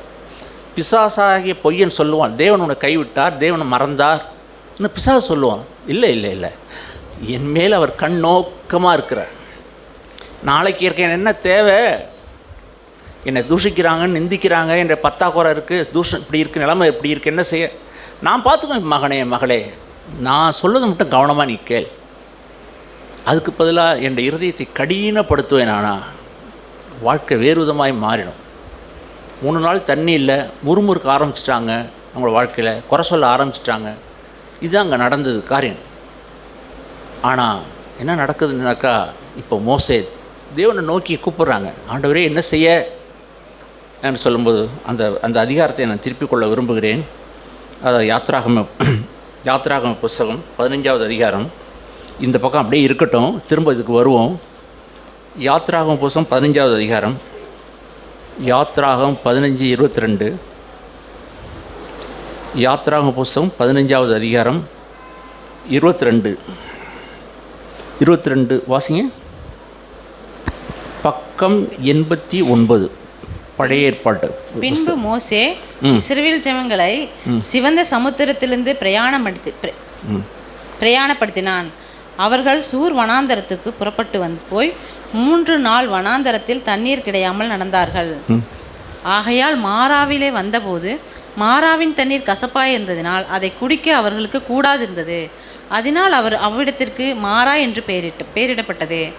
அப்பொழுது ஜனங்கள் மோசேக்கு விரோதமாய் முறுமுறுத்து எண்ணத்தை குடிப்போம் என்றார்கள். தேவனுக்கு என் மேல் அக்கறை இல்லையா? என் மேல் அக்கறை இருக்குது.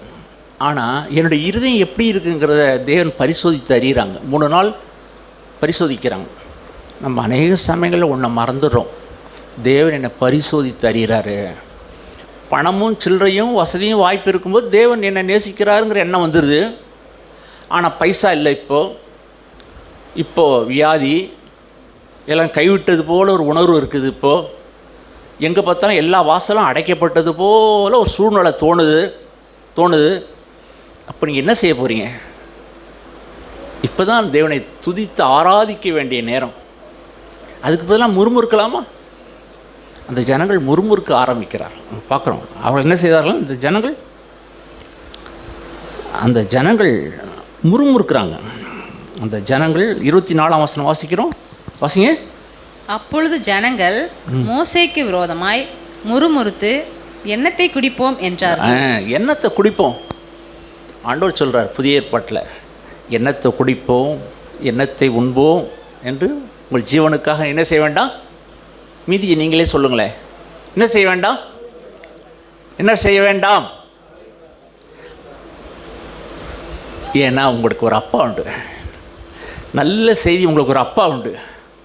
நீ என்ன உடுத்திக்கணும், என்ன குடிக்கணும், உங்களை போஷிக்கிறதுக்கு ஒரு அப்பா உண்டு. உங்களுக்காக நீங்கள் கவலைப்பட வேண்டாம். உங்களை நீங்கள் என்ன உடுத்தணும், நீங்கள் என்ன சாப்பிட்ணும், உங்களை எப்படி போஷிக்கணும், இன்னும் 5 வருஷம் கழித்து எப்படி உங்களை நடத்தணும், அடுத்த வருஷம் எப்படி நடத்தணும், உங்கள் அப்பாவுக்கு தெரியும். பரலோகத்தில் இருக்கிற அப்பாவுக்கு உங்களையே நீங்கள் பார்த்துக்க வேண்டாம். அவர் என்ன சொல்கிறாருங்கிறத கேட்டாவே போதும். அவர் அருமையாக நடத்துகிற தகப்பன். ஆனால் அந்த ஜனங்கள் முறுமுறுக்கிறார்கள், குறை சொல்கிறாங்க. இதெல்லாம் ஆண்டவர் பார்க்குறாரு. எப்படி இருக்குது அந்த 3 நாள் எப்படி இருக்குது? அருமையான தேவனுடைய பிள்ளைகளே, சோதனை வேலையில் நம்ம முறுமுறுக்கவோ குறை சொல்லவோ வேண்டாம். நான் கர்த்தருடைய வார்த்தையை கேட்போம். இப்போ என்ன செய்ய ஆண்டவரே, இப்போ என்ன செய்ய? ஆனால் அங்கே வாசிக்கிறோம், 25வது வசனத்தில் வாசிக்கிறோம். வாசிங்க. மோசே கர்த்தரை நோக்கி கூப்பிட்டான். அப்பொழுது கர்த்தர் மோசேக்கு ஒரு மரத்தை காண்பித்தார். அதை அவன் தண்ணீரில் போட்ட உடனே அது மதுரமான தண்ணீராயிற்று. அவர் அங்கே அவர்களுக்கு ஒரு நியமத்தை ஒரு நியாயத்தையும் கட்டளையிட்டு அங்கே அவர்களை சோதித்து போதும். தேவன் இப்போது அவங்கள கசப்பான தண்ணியை கொடுக்கணும், தாகத்தால் கொடுக்கணும் இல்லை, அவங்கள ஒரு பரீட்சை வைக்கிறார். ஆனால் பரீட்சையில் அவங்க தோத்துடுறாங்க. அருமையான பிள்ளைகளே, நம்முடைய வாழ்க்கையிலும் தேவன் அநேக பரீட்சைகளை வைக்கிறாங்க. அநேக பரீட்சைகளை தேவன் நமக்கு வைக்கும்போது நாம் குறை சொல்லி முறுமுறுத்து பரீட்சையில் தோத்துறோம். கொஞ்சம் வாய்ப்புத்தி அமைதியாக இருந்து ஆண்டவருக்கு தோத்திரம் பண்ணி துதித்து ஆராதிப்போமானா தேவன் ஒரு வழியை உண்டு பண்ணுவார். சோதனையோடு கூட தாங்கத்தக்க போக்கையும் தப்பித்து கொள்ள முடியாத வழியையும் உண்டு பண்ணுவார். இந்த 1 கொரிந்தியரின் புத்தகம் 13ஆம் அதிகாரத்தில் கொடுத்து வாசிக்க இந்த நிகழ்ச்சியெல்லாம் சொல்லிட்டு தான் ஆவியானவர் இந்த வசனத்தை நடுப்புற எழுதி வச்சிருக்கிறார். ஆவியானவர் எந்த வசனத்தை எழுதி வச்சிருக்காருன்னு சொன்னாக்கா, அந்த எகிப்திலிருந்து இந்த ஜனங்கள் செங்கடலின் வழியாய் மேகஸ்தம்பம் அக்கினி ஸ்தம்பம் எத்தனையோ அற்புதங்கள் அடையாளங்கள் வழியாக நடந்து வந்தாங்க. ஆனால் இடையில் ஒரு வசனம் என்ன எழுதிருக்குன்னு சொன்னாக்கா, சோதனையோடு கூட தாங்கத்தக்க போக்கையும் தப்பித்துக்கொள்ளும் வழியை உண்டாக்குவேன் என்ற வார்த்தை எங்கே எழுதியிருக்குன்னு சொன்னாக்கா 1 கொரிந்தியர் 13ஆம் அதிகாரத்தில் 10ஆம் வசனம் நான் நினைக்கிறேன். அந்த வசனத்தை நடுப்புற எழுதப்பட்டிருக்கு. ஏன் தெரியுமா? உங்களை திராணிக்கு மேலே சோதிக்கிற தேவன் அவர் நல்ல தகப்பன். உன்னை பசியினாலையும் தாகத்தினாலும் உன்னை சாகடிக்கணுங்கிறது அவரோட எண்ணம் இல்லை. உன்னுடைய இருதயம் எப்படி இருக்குது? குடிக்கிறதுலையும் புசிக்கிறதுலையும் இதுலேயே நீ எண்ணம் இருக்கா? இல்லை அவரை மையப்படுத்தணும்னு உன்னுடைய எண்ணம் இருக்கான்னு சொல்லி நம்மளை பரிசோதிப்பதற்காக தேவன் அந்த வனாந்தர வாழ்க்கையில் தேவன் அப்படி நடத்தி வந்தாங்க. ஆனால் அதிசயமான காரியம் என்னதுமா? சிலுவையில் அறை உண்ட இயேசு அங்கே ஒருவர் உண்டு, இயேசு ஒருத்தர் உண்டு. அந்த மரத்தை காண்பித்தார். எல்லா பிரச்சனைக்கும் தீர்வு காணுகிற ஒரே ஒரு மரம் உண்டு, சிலுவையின் மரம். அங்கே ஒருவர் உண்டு. நீ அங்கே போய்விடுங்கள். உன் வாழ்க்கையில் இருக்கிற எல்லா கசப்புக்கும் எல்லா பிரச்சனைக்கும் தீர்வு அங்கே உண்டு. அருமையான தேவனுடைய பிள்ளைகளே, இயேசுவை நம்முடைய வாழ்க்கையில் வந்துட்டார்னா எல்லா கசப்பும் எல்லா பிரச்சனையும் எல்லாம் மாயமாய் அவர் புஷ்பமாக பறந்து இல்லாமல் காணாமல் மறைந்து போய்விடும். ஆக அருமையானவர்களே, கசப்பையும் சூழ்நிலையும் பார்த்து திகைக்க வேண்டாம். இயேசுவை பார்த்து நம்முடைய வாழ்க்கையிலே பார்ப்போம்னா இங்கே இருக்கிற எல்லா பிரச்சனையும் எனக்கு ஒன்றும் இல்லை. அதை தான் மோசைக்கு ஒரு மரத்தை காண்பித்தார். ஒரு மரம் ஒன்று உண்டு, கசப்பான நீரையும் உண்டு பண்ணி பக்கத்தில் ஏற்கனவே ஒரு மரத்தையும் தேவன் ஏற்கனவே நட்டுட்டார். ஆனால் மரத்தை பார்க்குறதுக்கு பதிலாக குறை சொல்ல முறுமுறுப்புமாக அவனுடைய வாழ்க்கையில் இருந்தது. அவனுடைய இருதயம் கடினமாக இருந்தது. கடினமாக இருந்தது. தொடர்ச்சியாக அந்த எபிரேயரின் புத்தகத்தை நான் திரும்பவும் அங்கே நான் வர விரும்புகிறேன். 3ஆம் அதிகாரம் 8ஆம் வசனம். எபிரேயரின் புத்தகம் 3ஆம் அதிகாரம் 8ஆம் வசனம். வனாந்தரத்திலே கோபமூட்டினது போல சோதனை நாட்களில் நடந்தது போல உங்கள் இருதயத்தை என்னப்படுத்த வேண்டாம், கடினப்படுத்த வேண்டாம். சோதனை வரும்பொழுது கடினப்படுத்த வேண்டாம். ஆண்டவரே ஏன் தெரில இந்த சூழ்நிலைன்னு சொல்லி அவரை மையப்படுத்துங்க. கடினப்படுத்த வேண்டாம், குறை சொல்ல வேண்டாம், முறுமுறுக்க வேண்டாம். அங்கே வாசிக்கிறோம் 9ஆம் வசனம் 10ஆம் வசனம் 11ஆம் வசனம். அங்கே உங்கள் பிதாக்கள் என்னை சோதித்து என்னை பரீட்சை பார்த்து 40 வருஷ காலம் என் கிரியைகளை கண்டார்கள். இந்த முழு உலகத்தில் இந்த மாதிரி அதிசயத்தை நடத்தி வந்த இந்த பிள்ளைகளுக்கு நடத்தி வந்தது போல் தேவன் வேலை உலகத்தில் அவங்களுக்கு நடத்தி வந்ததே இல்லை. ஆச்சரியமாக இருக்கும். 40 வருஷ காலம் அவங்களுக்கு நடத்தி வந்தாங்க. அங்கே 5 வயசாக இருக்கும்போது ஒரு பையனை இப்போது எகிப்திலேருந்து அவங்க கூட்டிகிட்டு வர்றாங்க. 5 வயசாக இருக்கும்போது அவனுக்கு ஒரு ட்ரெஸ் போடுறாங்க. 5 வயசாக இருக்கும்போது அவனுக்கு ஒரு காலில் ஒரு செருப்பு மாட்டுறாங்க. இப்போ 40 வருஷம் ஆகிட்டு 40 வருஷம் ஆனவனை இப்போ என்ன நினச்சினாக்கா, இந்த ட்ரெஸ்ஸும் பெருசாகிட்டே இருக்கான். உடம்பு பெருக்க அவன் காலில் போட்ட செருப்பு இருக்குல்ல, அந்த செருப்பும் காலுக்கு ஏற்றா போல் பெருசாகிட்டே இருக்குது, பிஞ்சே போகலை. என்ன அதிசயம்! தேவன் அப்படி நடத்துனாங்க அந்த ஜனங்களை, இஸ்ரேல் ஜனங்களை அப்படி நடத்துனாங்க 40 வருஷ காலம். புது செருப்பை மாற்றலை, புது ட்ரெஸ்ஸை மாற்றலை, பிஞ்சு போகல. தேவன் அதிசயமாக நடத்துனார். அருமையான தேவனுடைய பிள்ளைங்க, அதே தேவன் தான் இன்றைக்கி இருக்கார். உங்களையும் என்னையும் அப்படி நடத்துவார் நம்முடைய தேவன். எல்லாரை போல் கன்னத்தில் கையை வைத்து கொண்டும் முறுமுறுத்து கவலைப்பட்டு புலம்பெல்லாம் நீங்கள் நானும் வேண்டாம். மானம் மழை பெய்யுது, பெய்யாமல் போகுது, விளையுது, விளையாமல் போகுது. ஆனால் பரலவத்திலிருந்து எனக்கு வருகிற கிருபை அற்று போகுமோ? எனக்கு வருகிற உதவியை யாராவது நிப்பாட்ட முடியுமோ? பூமி நிலை பெயர்ந்து போனாலும், எது இல்லாமல் போனாலும், என் தேவனுட்டேருந்து வருகிற அந்த கிருபையை யாராவது தடுத்து நிறுத்த முடியுமா? நான் பூமியின் நாட்கள்லாம் தாழ்மையுடையவளாக இருந்தப்போ என்னை ஏந்துறதும் தாங்கிறதும் தப்பிக்கிறதும் போஷிக்கிறதும் என்னுடைய அப்பாவுடைய வேலை அல்லவோ? எல்லா ஜனங்களைப் போல நான் முறுமுறுக்கவோ குறை சொல்லலாம் இருக்கக்கூடாது. என் அப்பா ஆளுகை செய்து கொண்டிருக்கிறார். அவரை ஆராதிப்பேன், அவரை மையப்படுத்து. இந்த ஜனங்களை தேவன் அதிசயமாக 40 வருஷம் நடத்தி வந்தார். ஆனால் அநேக ஜனங்கள் நன்றி உடையவங்களாக இல்லை. அவங்க முறுமுறுத்தாங்க, குறை சொன்னாங்க. தேவனுடைய கிரியை அவங்க காணலை, காணக்கூடாது. கண்கள் குருடாக இருந்தது. தொடர்ச்சியாக வாசிக்கும். ஒரு இளைப்பாறுதல் உள்ள தேசத்துக்கு அவங்கள அழைச்சிட்டு போகணுன்னு ஆண்டவர் விரும்பினாங்க. ஆனால் அந்த இளைப்பாறுதல் உள்ள தேசத்துக்கு அவங்க போகலை. போகாததுக்கு முன்னாடியே மறிச்சிட்டாங்க. பாலும் தேனும் ஓடுகிற அருமையான தேசத்துக்கு அவங்களை கொண்டு போக விரும்பினாங்க ஆண்டவர். ஆனால் அவங்களுடைய முறுமுறுப்பு, குறை சொல்லுதல், அவங்களுடைய இருதயத்திற்குள்ள எரிச்சல், இது அவங்கள அந்த அருமையான தேசத்துக்கு அவங்கள கொண்டு போகல. நாங்கள் வாசிக்கிறோம். ஆதலால் 10ஆம் வசனம், ஆதலால் நான் அந்த சந்ததியை ஆலோசித்து அவர்கள் எப்போதும் வழி போகிற இருதயமுள்ள ஜனம் என்று என்னுடைய வழிகளை அறியாதல் என்று சொல்லி, என்னுடைய இருதயத்தில் என்னென்னலாம் திட்டம் வச்சுருந்தேன், என்னென்னலாம் நோக்கம் வச்சுருக்கிறேன் இந்த ஜனங்கள் மேலேங்கிறத அறியல. சில பிள்ளைகளை அப்பா கண்டிப்பாங்க. அந்த கண்டிப்பதின் நோக்கம் என்னென்னா, அந்த பிள்ளை மேலே இருக்கிற அன்பினால் தான் அந்த பிள்ளையை கண்டிப்பாங்க. இந்த பிள்ளையை ஆகாதவனுங்கிற வெறுப்பினால் கண்டிக்கிறவர் அல்ல. அநேக சமயங்களில் தேவன் நம்ம மேலே வச்சுருக்கிற இரக்கத்தின் மித்தம், அன்பின் மித்தம் நம்மளை சிச்சிக்கிறாங்க, கண்டிக்கிறாங்க. சிச்சை எனக்கு இல்லைன்னா நான் வேசியின் பிள்ளையாக மாறிடுவேன். என்னுடைய தேவனுடைய பிள்ளைங்கிறதுக்கு அத்தாட்சி என்னென்னா, என்னை எப்பொழுதும் சிச்சையிலே நடத்தணும் ஆண்டவர். தேவன் யாரை கைவிட்டுவார்னாக்கா, அவங்க வேசியின் பிள்ளையாக இருந்தால் கைவிட்டுருவார். அவங்களுக்கு சுகபோகம், வசதி, வாழ்க்கை, விரும்பினதெல்லாம் கிடைக்கும். அவங்க ஏனே கண்டவே மாட்டாங்க, அவன் அப்படியே விட்டுருவார். தேவன் அப்படி நம்மளை விட்டுறக்கூடாது. நம்மளை சிச்சிக்கணும், நம்மளை எப்பொழுதும் வழி நடத்தணும். அதுதான் நம்மளை நேசிக்கிற தகப்பனுடைய ஹிருதயத்தினுடைய அந்த அன்பு. இங்கே வாசிக்கிறோம், அவர்களில் அநேகர் அந்த தேவனுடைய திட்டத்தை, தேவனுடைய நோக்கத்தை அறியாமல் போயிட்டாங்க. இப்படி 11ஆம் வசனம், என்னுடைய இளைப்பாறுதலில் அவர்களை பிரவேசிப்பதில்லை என்று என்னுடைய கோபத்திலே ஆணையிட்டேன். நான் பாலும் தேனும் ஓடுகிற அருமையான தேசத்துக்கு அழைச்சிட்டு போக விரும்பினேன். அவங்க அதுக்கு தயாராக இல்லை. நீங்களும் நானும் தயாராக இருக்கணும். ஆண்டவரே, உம்மிடத்தில் நீ எனக்கு சம்பாதித்து வைத்த அந்த இளைப்பாறுதல்ல நான் சாந்தமும் மனத்தாழ்மையாக இருக்கேன், என்கிட்ட வாங்க. இளைப்பாறுதல் உள்ள வாழ்க்கை இந்த உலகத்தில் நான் உனக்கு தர்றேன். இயேசு சம்பாதித்து வைத்த அந்த இளைப்பாறுதல் உள்ள வாழ்க்கையை நீங்களும் நானும் சுதந்திரித்து கொள்ளும்படிதான் அழைக்கப்பட்ட ஜனங்கள். இந்த முழு உலகம் பதட்டத்தோடையும் கஷ்டத்தோடையும் முறுமுறுப்போடையும் தான் இந்த உலகம் வாழ்ந்துகிட்ருக்கு. நீங்களும் நானும் அப்படி அல்ல. இளைப்பாறுதல் உள்ள தேசம், இளைப்பாறுதலான ஒரு வாழ்க்கை. இப்படி இந்த இளைப்பாறுதல் உள்ள வாழ்க்கைக்கு முதல்ல அவருடைய வார்த்தையை எனக்கு கேட்டு என்னுடைய இருதயத்தை கல்லா இல்லாமல் என்னுடைய இருதயத்தை லகுவாக்கிக்கணும். தொடர்ச்சியாக அங்கே வாசிக்கணும். உங்கள் இருதயத்தை கடினப்படுத்தாதீருங்கள். தொடர்ச்சியாக அங்கே வசனங்கள் வாசிக்கணும். 15ஆம் வசனத்தில் வாசிங்க, அதே அதிகாரத்து.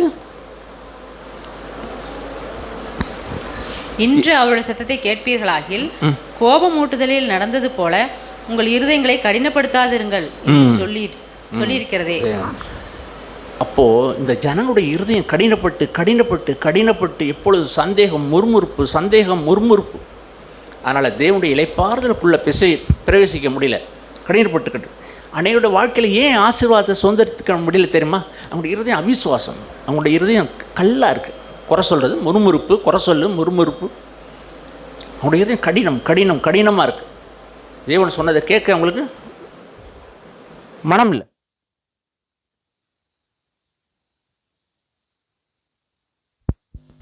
எட்டாம் வசனத்தில் வாசிக்கிறோம், நீங்கள் உங்கள் இருதயத்தை கடினப்படுத்தாதீருங்கள் அவர் பேசும்போது.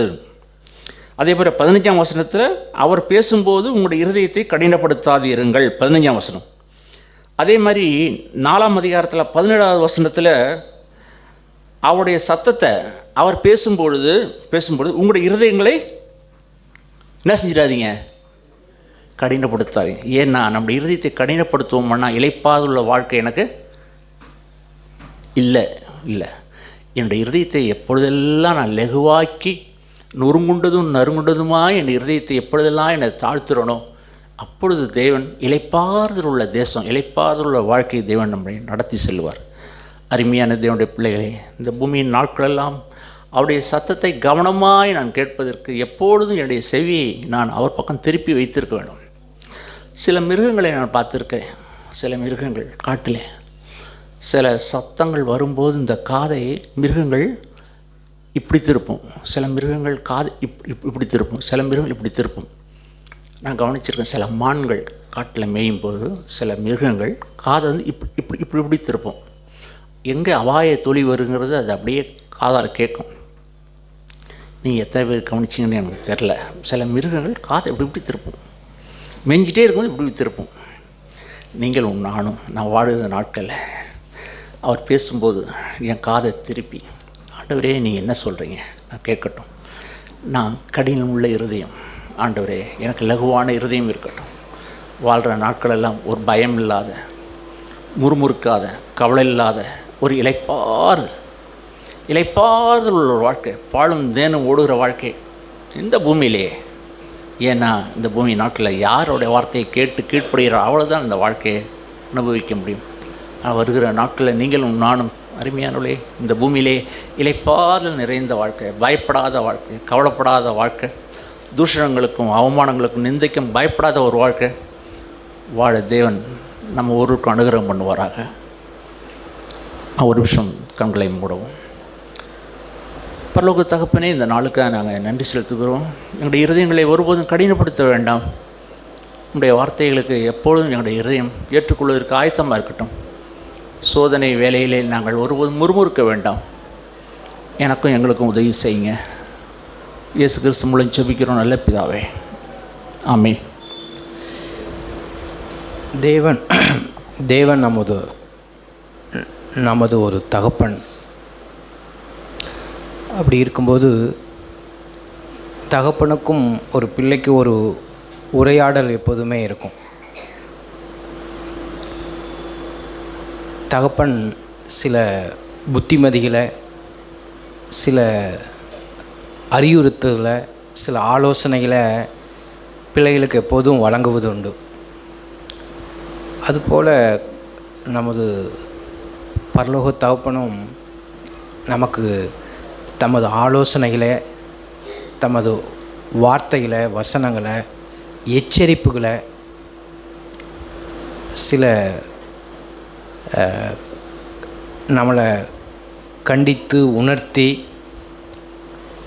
இப்படிப்பட்ட வார்த்தைகளால், வசனங்களால் நம்முடைய இருதயத்தோடு அவர் இடைப்படுவார்.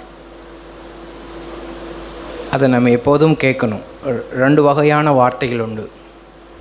சில நேரத்தில் நம்முடைய இருதயம், நம்முடைய எண்ணங்கள் நம்மளை வீணாக்கிரும். ஆனால் ஆண்டவருடைய வார்த்தையை உள்ளபடி கேட்டு, சில நேரத்தில் ஆண்டவர் நம்மளை என்கரேஜ் பண்ணுவாங்க, உற்சாகப்படுத்துவாங்க. சில நேரத்தில் ஆண்டவர் நம்மளை பார்த்து மனம் திரும்பும்படி, நம்ம காரியங்களை சரி செய்யும்படி அவர் நமக்கு புத்தி சொல்வார். சில சமயத்தில் ஆண்டவர் நம்மளை பார்த்து உற்சாகப்படுத்துவார். இந்த 2 காரியங்களையும் அவர் தன்னுடைய வாழ்க்கையில் மாற்றவே மாட்டார். ஒரு மனுஷனை பார்த்து ஆண்டவர் சொன்னார், உன்னுடைய வீட்டு காரியங்களை நீ ஒழுங்குபடுத்தினார். ஒருத்தரை பார்த்து ஆண்டவர் என்ன சொல்வார்னா, நீ செய்தது சரின்னு சொன்னார். இப்படி நம்முடைய வாழ்க்கையில் தேவனோடு கொண்டிருக்கிற அவருடைய வார்த்தைகளை கேட்குற நம்ம, ஆண்டவரே நான் எதில் சரி செய்யப்படணும், அல்லது நீங்கள் என்ன சொல்ல விரும்புகிறீங்க அப்படிங்கிறத நாம் கேட்டது போல் கவனமாக கேட்டு, உள்ளபடி கேட்டு. நான் கடந்த நாளில் ஒரு வசனத்தை வாசித்தேன். ஆண்டவரே எல்லா பகுதியிலையும் நான் உள்ளபடி சத்தியத்து கேட்க எனக்கு உதவி செய்யுங்க. இந்த 2 சமமாக நான் கேட்டுவிட எனக்கு உதவி செய்யுங்க. யாத்திராக புஸ்தகம்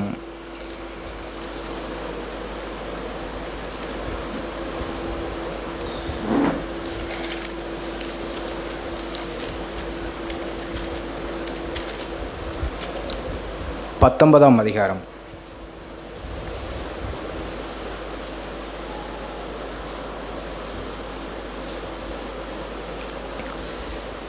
ஆத்திராகமம் 19:5-6 வசனத்தை நான் வாசிக்கிறேன். வாசிங்க. இப்பொழுது நீங்கள் என் வாக்கை உள்ளபடி கேட்டு என் உடன்படிக்கையை கைக்கொள்வீர்களானால் சகல ஜனங்களிலும் நீங்களே எனக்கு சொந்த சம்பத்துமாய் இருப்பீர்கள். பூமியெல்லாம் என்னுடையது.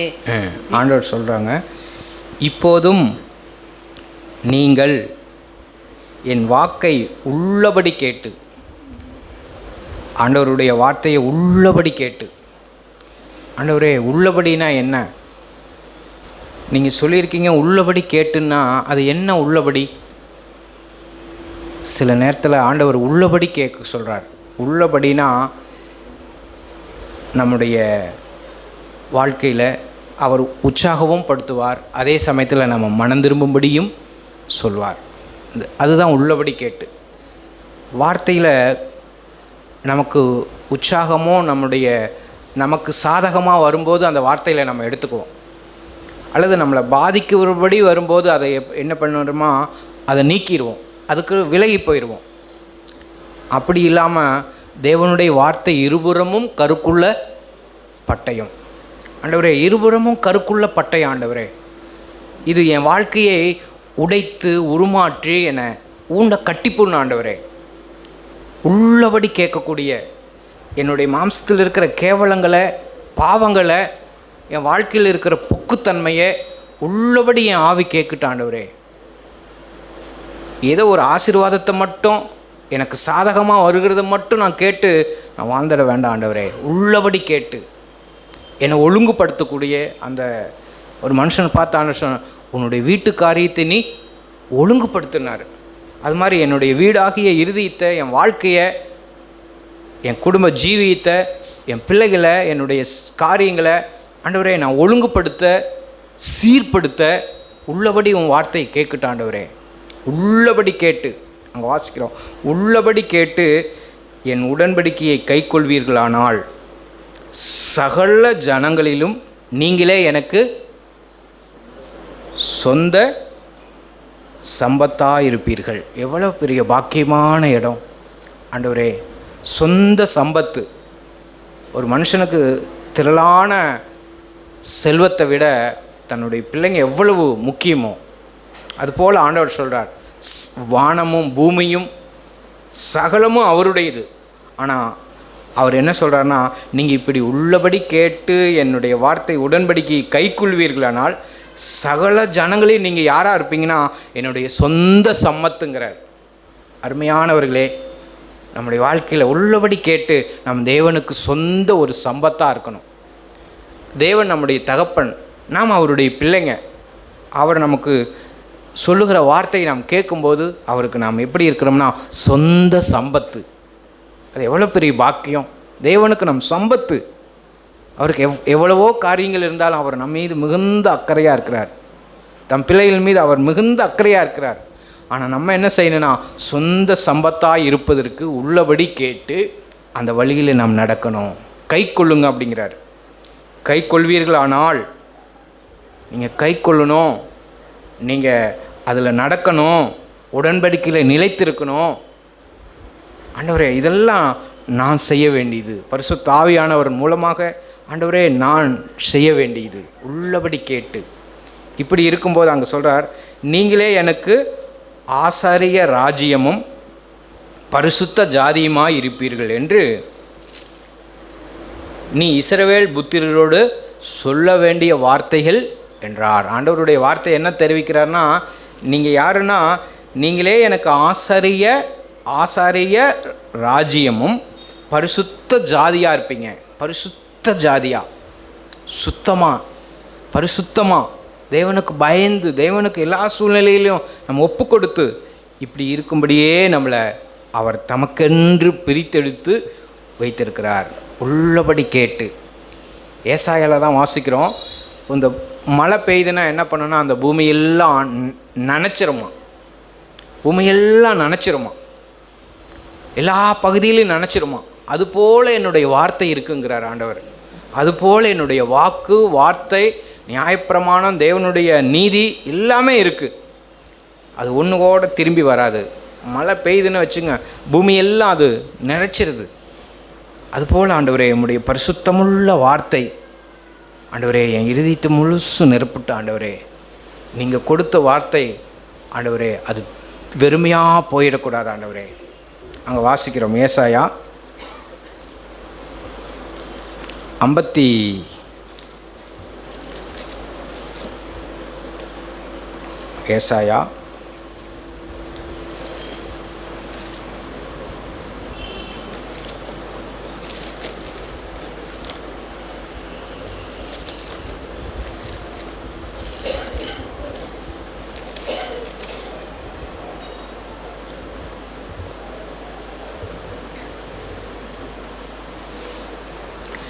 ஏசாயா 55ஆம் அதிகாரம், பக்கம் 862.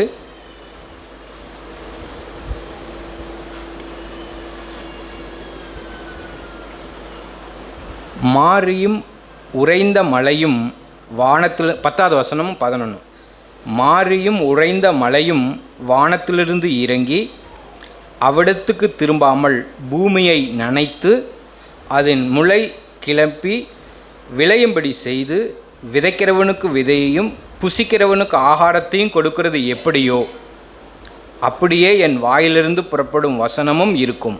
ஆண்டவர் சொல்கிறாங்க, அந்த மழை என்ன செய்யுதுன்னா பூமியை நிரப்புது, பிள்ளை முளைப்பிக்குது, விளையும்படி பயிருக்கு உதவி செய்து, விதைக்கிறவனுக்கு அது ஆகாரத்தை விளைவிக்குது. இதெல்லாம் அந்த மழை செய்யுது. இதே போல் ஆண்டவருடைய வசனமும் என் வாயின் வார்த்தையிலும் வசனமும் இருக்கும். ஆண்டவரே, அப்படி என் வாழ்க்கையில் இருக்குன்னு ஆண்டவரே. உம்முடைய வசனம் வெறுமையாக போயிடக்கூடாது ஆண்டவரே. ஆண்டவரே, உம்முடைய வசனம் என் இருதயத்தில் விதைக்கப்படுது, அது வெறுமையாக போயிடக்கூடாது ஆண்டவரே. அதுக்கு ஒரு பலன் உண்டாயிருக்கணும். எத்தனையோ வசனங்களை கேட்குறோம், வார்த்தையில் கேட்குறோம்.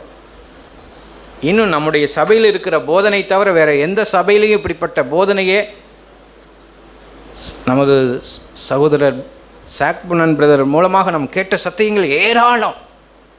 ஆனால் அந்த வார்த்தையெல்லாம் நம்முடைய வாழ்க்கையில், அவருடைய வசனங்கள் எல்லாம் நமக்கு ஒரு பலனை உண்டு பண்ணும்படி, அது அந்த மழை பூமியை நனைக்கும்படி, இருதயங்களை நிரப்பும்படி, அது முளைப்பிக்கும்படி, ஒரு தானியத்தை விளைவிக்கும்படி, ஆகாரத்தை உண்டு பண்ணும்படி, ஒரு வாழ்க்கையில் ஒரு கனிகளை எழுப்பும்படி இது செய்யணும். வெறுமையாக என்னிடத்தில் திரும்புவதில்லை ஆண்டவரே. இதை நீங்கள் என் வாழ்க்கையில் செஞ்சிருங்க ஆண்டவரே. கிருபை செய்யுங்க ஆண்டவரே, உதவி செய்யுங்க ஆண்டவரே. எல்லாருடைய வாழ்க்கையும் நீங்கள் நிரப்பி விடுங்க ஆண்டவரே. உம்முடைய வசனத்தினால், வார்த்தையினால், அந்த ஜீவனால், அந்த பலனினால் ஒவ்வொருவரையும் நிரப்புங்க ஆண்டவரே. இப்படி நமக்கு அவருடைய வாயின் வார்த்தை, வசனம் நம்முடைய வாழ்க்கையை முற்றிலும், ஆண்டவருடைய வசனம் என்ன சொல்லுதுன்னா, நமக்கு நம்முடைய இருதயத்துக்குள் பிரவேசித்து, நமக்கு நம்முடைய இருதயத்துக்குள் பிரவேசித்து. ஒரு ஒரு ஒரு ஒரு மிகப்பெரிய பரிசுத்தவான் அவர் தன்னுடைய புஸ்தகத்தில் இப்படி சொல்லுறார், என்னுடைய கருத்தை, என்னுடைய வார்த்தைகளை, வசனங்களை எல்லாரும் செவி சாய்க்கிறாங்க, கேட்குறாங்க, நான் பிரசங்கிக்கிறேன். அதை விட என்னுடைய வாழ்க்கையில் அந்த வார்த்தை நிலைத்திருந்து தங்கி இருந்து என் வாழ்க்கையில் கனி கொடுக்குமானால் அதுவே நான் செய்யத்தக்க சிறந்த பணி, சிறந்த வேலை. அதை தவிர எனக்கு வேற ஒன்றும் இல்லை. என்னை என் எஜமானுக்கு முன்னாக நான் நிறுத்தி பார்க்குறேன். என் எஜமானுடைய கையில் நான் இருக்கிறேனா, அவருடைய சத்தத்துக்கு முன்னாடி நான் ஜீவிக்கிறேனா என்பதை நான் நிறுத்தி பார்க்குறேன். அவர் அப்படி உணர்றார், அப்படி தன்னுடைய ஜீவித்தை நிதானித்து பார்க்குறார். வேத வசனங்களில் கிறிஸ்து இயேசுக்குள்ளே தன்னை நிதானித்து பார்க்குறார். இப்படி நம்முடைய வாழ்க்கையில் ஆண்டவரே, நான் எதையோ செய்கிறத விட உமக்கு முன்பாக நான் வாழ விரும்புகிறேன் ஆண்டவரே. இயேசுவே, எனக்கு உதவி செய்யுங்க.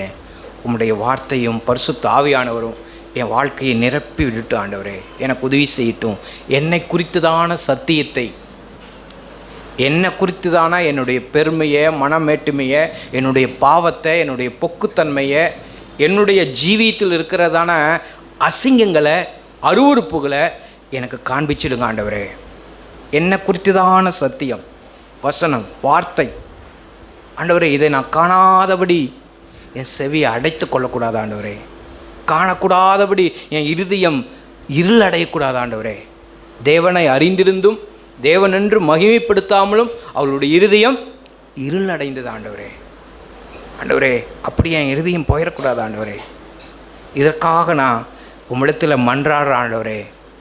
என்னை குறித்ததான சத்தியம், என் பெருமையை, என் பண ஆசையை, என்னுடைய மேட்டுமையை, என்னுடைய கோபத்தை, என்னுடைய சுயநலத்தை, யாரும் காணாத என்னுடைய இருதயத்தினுடைய அலங்கோலங்களை ஆண்டவரே எனக்கு வெளிச்சம் போட்டு காட்டுங்க ஆண்டவரே. வேத வசனத்தில் அதை காண்பீங்க ஆண்டவரே. நான் என்னை மாற்றி நான் மனம் திரும்புகிறேன். என்னை இவையிலிருந்து நான் விடுதலை பெற விரும்புகிறேன் ஆண்டவரே. ஆண்டவரே, இதுதான் உம்முடைய சக்தி எனக்கு செய்யணும் ஆண்டவரே. அந்த 2 தெசலோனிக்கேயர் 1ஆம் அதிகாரத்தில் அந்தி கிறிஸ்துவை குறித்து அங்கே வாசிக்கிறோம்.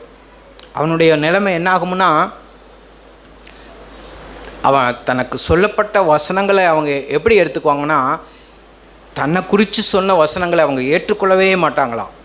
அதனால் அவர்களுக்கு தேவனே அவர்களுக்கு கேடான சிந்தைக்கு அவர்களை ஒப்பு கொடுத்தார். இரக்கமுள்ள தகப்பன், தயவுள்ள தேவன், அவரே அப்படி செய்தார்னா அது எவ்வளோ பெரிய கொடூரம் பாருங்கள். அப்படி நம்முடைய வாழ்க்கையில் நம்ம இருக்க வேணாம் ஆண்டவரே. என்னை குறித்த சத்தியத்தை, என் வாழ்க்கைக்கு தேவையான அனைத்து போதனைகளையும் எச்சரிப்புகளையும் எனக்கு நீங்கள் சொல்லிடுங்க ஆண்டவரே. அதை நான் பத்திரமா வச்சுக்கிறேன் ஆண்டவரே. நான் யாரையும் ஜட்ஜ் பண்ண நான் இல்லை ஆண்டவரே. யாரையும் நான் விரலிட்டு விரும்பல ஆண்டவரே. என் இருதயத்தோடு இடைப்படுங்க ஆண்டவரே. யாருடைய வழியிலே நான் பார்க்க விரும்பல ஆண்டவரே. என் வழிகளை நான் நிதானித்து உமக்குள்ளே நான் வளர விரும்புகிறேன் ஆண்டவரே. இப்படி நம் ஆண்டவருக்குள்ளே வளரவும் வாழவும் ஒவ்வொரு நாளும் அவருடைய சத்தத்தை கவனமாய் செவிசாய்த்து அந்த பரிசுத்த ஆவியானவர் சொல்லுகிற, நம்மை குறித்து உணர்த்துகிற அந்த வார்த்தைக்கு செவிசாய்த்து அந்த வார்த்தை பத்திரமாக மனதில் வைத்து, ஆபிரகாமை குறித்து கேட்குறோம். அந்த 22 ஆண்டவர் அவனோடு இடைப்படுகிறார். அவன் மனைவிகிட்டையெல்லாம் அவன் சொல்லலை, உன் நேச குமாரனை, உன் ஏக சுதனை பலி செலுத்துங்கிறார். அவன் அந்த வார்த்தைக்கு அப்படியே அவன் பத்திரமாக வச்சிருந்து அவன் பிள்ளையையும் அதுக்குண்டான எல்லாவற்றையும் சேகரித்துக்கிட்டு 2 வேலைக்காரரோடு அவர் புறப்பட்டு போகிறார். அப்படி புறப்பட்டு போய் அந்த மோரியா தேசத்தில் பலி செலுத்துகிறார். எவ்வளோ ஒரு ஆயத்தமான நிலை ஆண்டவரே. இப்படி என்னுடைய வாழ்க்கையில் ஆண்டவரே பலி செலுத்தப்படும்படி ஏதாவது ஈசாக்கு இருக்கா? ஈசாக்குடைய ஒரு சுபாவம், ஈசாக்கை போன்ற நான் நேசிக்கிற ஒரு காரியம் இருக்கா ஆண்டவரே? அந்த மேன்மையானதை ஆபிரகாம் தனக்கு உண்டான எவ்வளவோ சொத்து அவருக்கு இருந்தது. எல்லாத்தையும் கொடுனா கூட அவர் கொடுத்துருப்பார். சில நேரத்தில் எல்லா சொத்தும் போனால் பரவாயில்லைங்க, என் பிள்ளை எப்படியாவது காப்பாற்றுங்க அப்படின்னு சொல்லுவாங்க. அதுபோல் ஆபிரகாம் என்ன செய்தார்னா, அவர் சொத்தையெல்லாம் ஆண்டவர் கேட்கல. இப்போ அவர் கேட்குறது முக்கியமானது. அவன் நேசிக்கிற ஏக சுதன் அவனுடைய இருதயத்தில் உண்டாக இருக்கிறது தேவன் காண்பிக்கிறார். என்றைக்கும் நம்முடைய ஆண்டவர் நம்மளோடு பேசினார்னா நம்முடைய இருதயத்தோடு பேசுவார், நம்முடைய மனதோடு இடைப்படுவார். உன்னுடைய ஏக சுதன், உன் இருதயத்தில் இப்போ என்ன இருக்குன்னா ஏக சுதனாக இருக்கிறார் ஈசாக்கு, உன்னுடைய ஒரே புத்திரன், அவனை நீ பலி செலுத்துங்கிறார். அந்த உத்தம தாசன் அடியேன் இருக்கிறேன். அடியேன்னா நான் அப்படியே சமர்ப்பிக்கிற ஆண்டவரே, உங்கள் வார்த்தையை ஏற்றுக்கொள்கிற ஆண்டவரே, அடியேன் கேட்கிறேன் ஆண்டவரே அப்படின்னார். அப்படியே அவருடைய வாழ்க்கையில் அவர் செய்து முடித்தார். இதுபோல் நம்முடைய வாழ்க்கையில் ஆண்டவரே நான் அடியேனாய் மாறிட்ட ஆண்டவரே, இயேசுவே உம்முடைய வார்த்தைக்கும் வசனங்களுக்கும் நான் அடியேனாய் மாற உதவி செய்யுங்க. இப்படி வாழ தேவன் நம்ம ஒவ்வொருவருக்கும் உதவி புரிவாராக. ஆமேன். ஒரு வசனத்தை நாம் கூட்டத்தினுடைய இறுதியிலே ஒரு வசனத்தை நம்முடைய இருதயத்திலே மனதிலே வைத்துக்கொள்வோம். அந்த வசனத்தை நான் வாசிக்கிறேன்.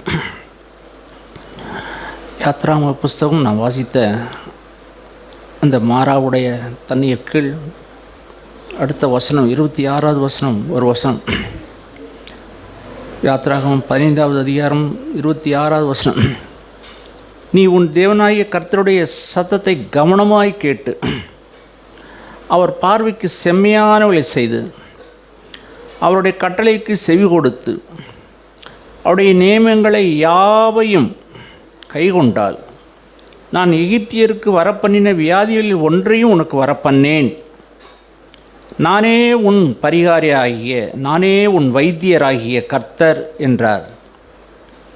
அருமையான தேவனுடைய பிள்ளைகளே, அவர் கவனமாய் நம்மளை கேட்க சொல்லுகிறார். அவருடைய வார்த்தைக்கு கவனமாய் செவி சாய்ப்போமானால் இந்த பூமிக்கு வருகிற ஆபத்தை போல, பூமிக்குரிய ஜனங்களுக்கு வருகிற வியாதியைப் போல, பூமிக்குரிய ஜனங்களுக்கு வருகிற பிரச்சனை போல உனக்கு வராது. நான் உன்னை பாதுகாப்பேன். உன்னை பரிகாரியாகிய கர்த்தர், உனக்கு வைத்தியம் பண்ணுகிற டாக்டர் நான், வைத்தியர் நான், உன்னை பரிகாரியாகிய நான் என்று அவர் சொல்லுகிறார். அருமையான தேவனுடைய பிள்ளைகளே, நம்முடைய செவியை சாய்த்து விடும். நம்முடைய செவியை சாய்க்கிற பழக்கம் நம்முடைய வாழ்க்கையில் உருவாகட்டும். ஆண்டவரே நீ என்று சொல்லும், இந்த காலவெளியில் என்னோடு பேசும் என்று அப்படி ஆரம்பிப்போம். நம்முடைய இருதய கடினத்துக்கு நம்ம விலகியிருப்போம். எல்லாவற்றுக்கும் முடிவு அவர்தான். ஆண்டவரே எனக்கு ஒரு கடின இருதயம் வேண்டாம், எனக்கு ஒரு இலகுவான இருதயத்தை எனக்கு தாரும். ஆண்டவரே என்னை நீ பேசக்கூடிய சத்தத்தை கேட்கக்கூடிய செவியை எனக்கு தாரும். மந்தமுள்ள செவியை எடுத்து விடும் ஆண்டவரே. ஆண்டவரே விருத்த சேதனமுள்ள ஒரு செவியை எனக்கு தாரும் ஆண்டவரே. ஆண்டவரே நான் வேறு மனுஷியாய் மாறட்டும் ஆண்டவரே என்று சொல்லி நம்முடைய இறுதி தீர்மானத்தோடு இந்த நாட்களில் இடத்தை விட்டு செல்வோம். பிரியமானவரே, தேவன் நல்லவர். அவர் நம்மோடு எப்பொழுதும் அவர் பேசுகிற தேவன். நேசிக்கிற எந்த புத்திரனையும் சிட்சிக்கிற நல்ல தேவன் அவர். பிரியமானவரே, எந்த சூழ்நிலையிலும் நம்மோடு பேசுவதற்கு அவர் ஆயத்தமாக இருக்கிற. பிரியமானவரே, நாம் எல்லாருமாய் சேர்ந்து வாயை திறந்து நாம் செபிக்கலாம். எல்லாரும் சேர்ந்து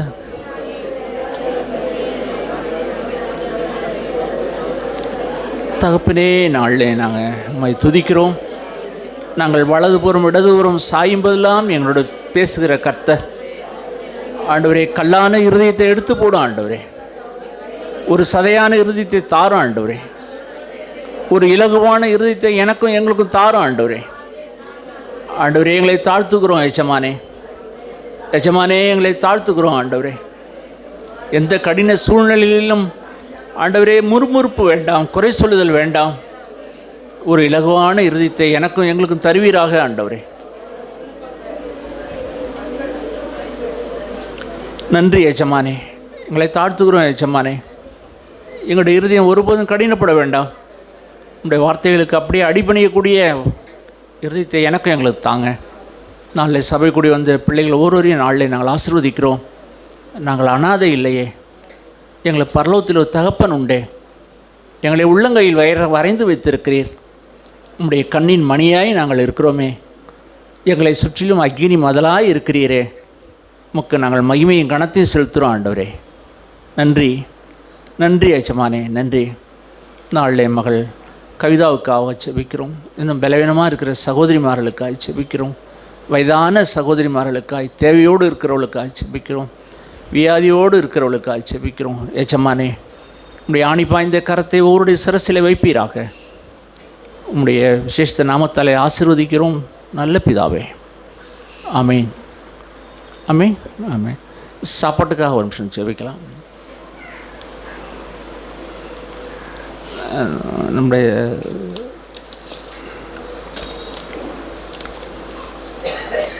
சகோதரர் ரவியுடைய மகள்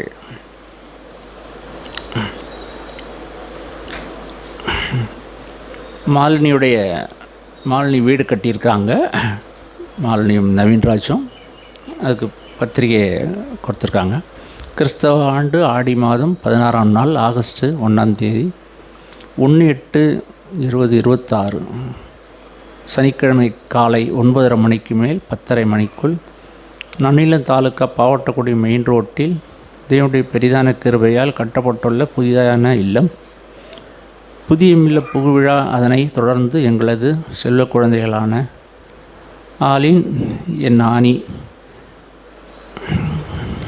இவர்களுடைய பிறந்தநாள் விழாவுக்கும் நடைபெற இருப்பதால் தாங்கள் அனைவரும் வருகை தந்து பிள்ளைகளையும் இல்லங்களையும் ஆசீர்வதிக்கும்படி உங்கள் அனைவரையும் அன்புடன் வேண்டிக் கொள்ளுகிறேன். இப்படிக்கு நாகராஜன், தனம், பாவட்டக்குடி, ரவி, லதா, தங்கள் அன்புள்ள என் நவீன்ராஜ், மாலினி நவீன்ராஜ், பாவட்டக்குடி, இவர்கள் சபையாரை அழைக்கிறார்கள். உங்களுக்கு நீங்கள் விருப்பமுடையவர்கள் போகலாம். அவர்களுக்காக இப்பொழுது நம்ம ஒரு நிமிஷம் ஜெபிக்கலாம். ஆண்டவரே, நவீனுக்காகவும் ஜெபிக்கிறோம், மாலினிக்காக ஜெபிக்கிறோம்.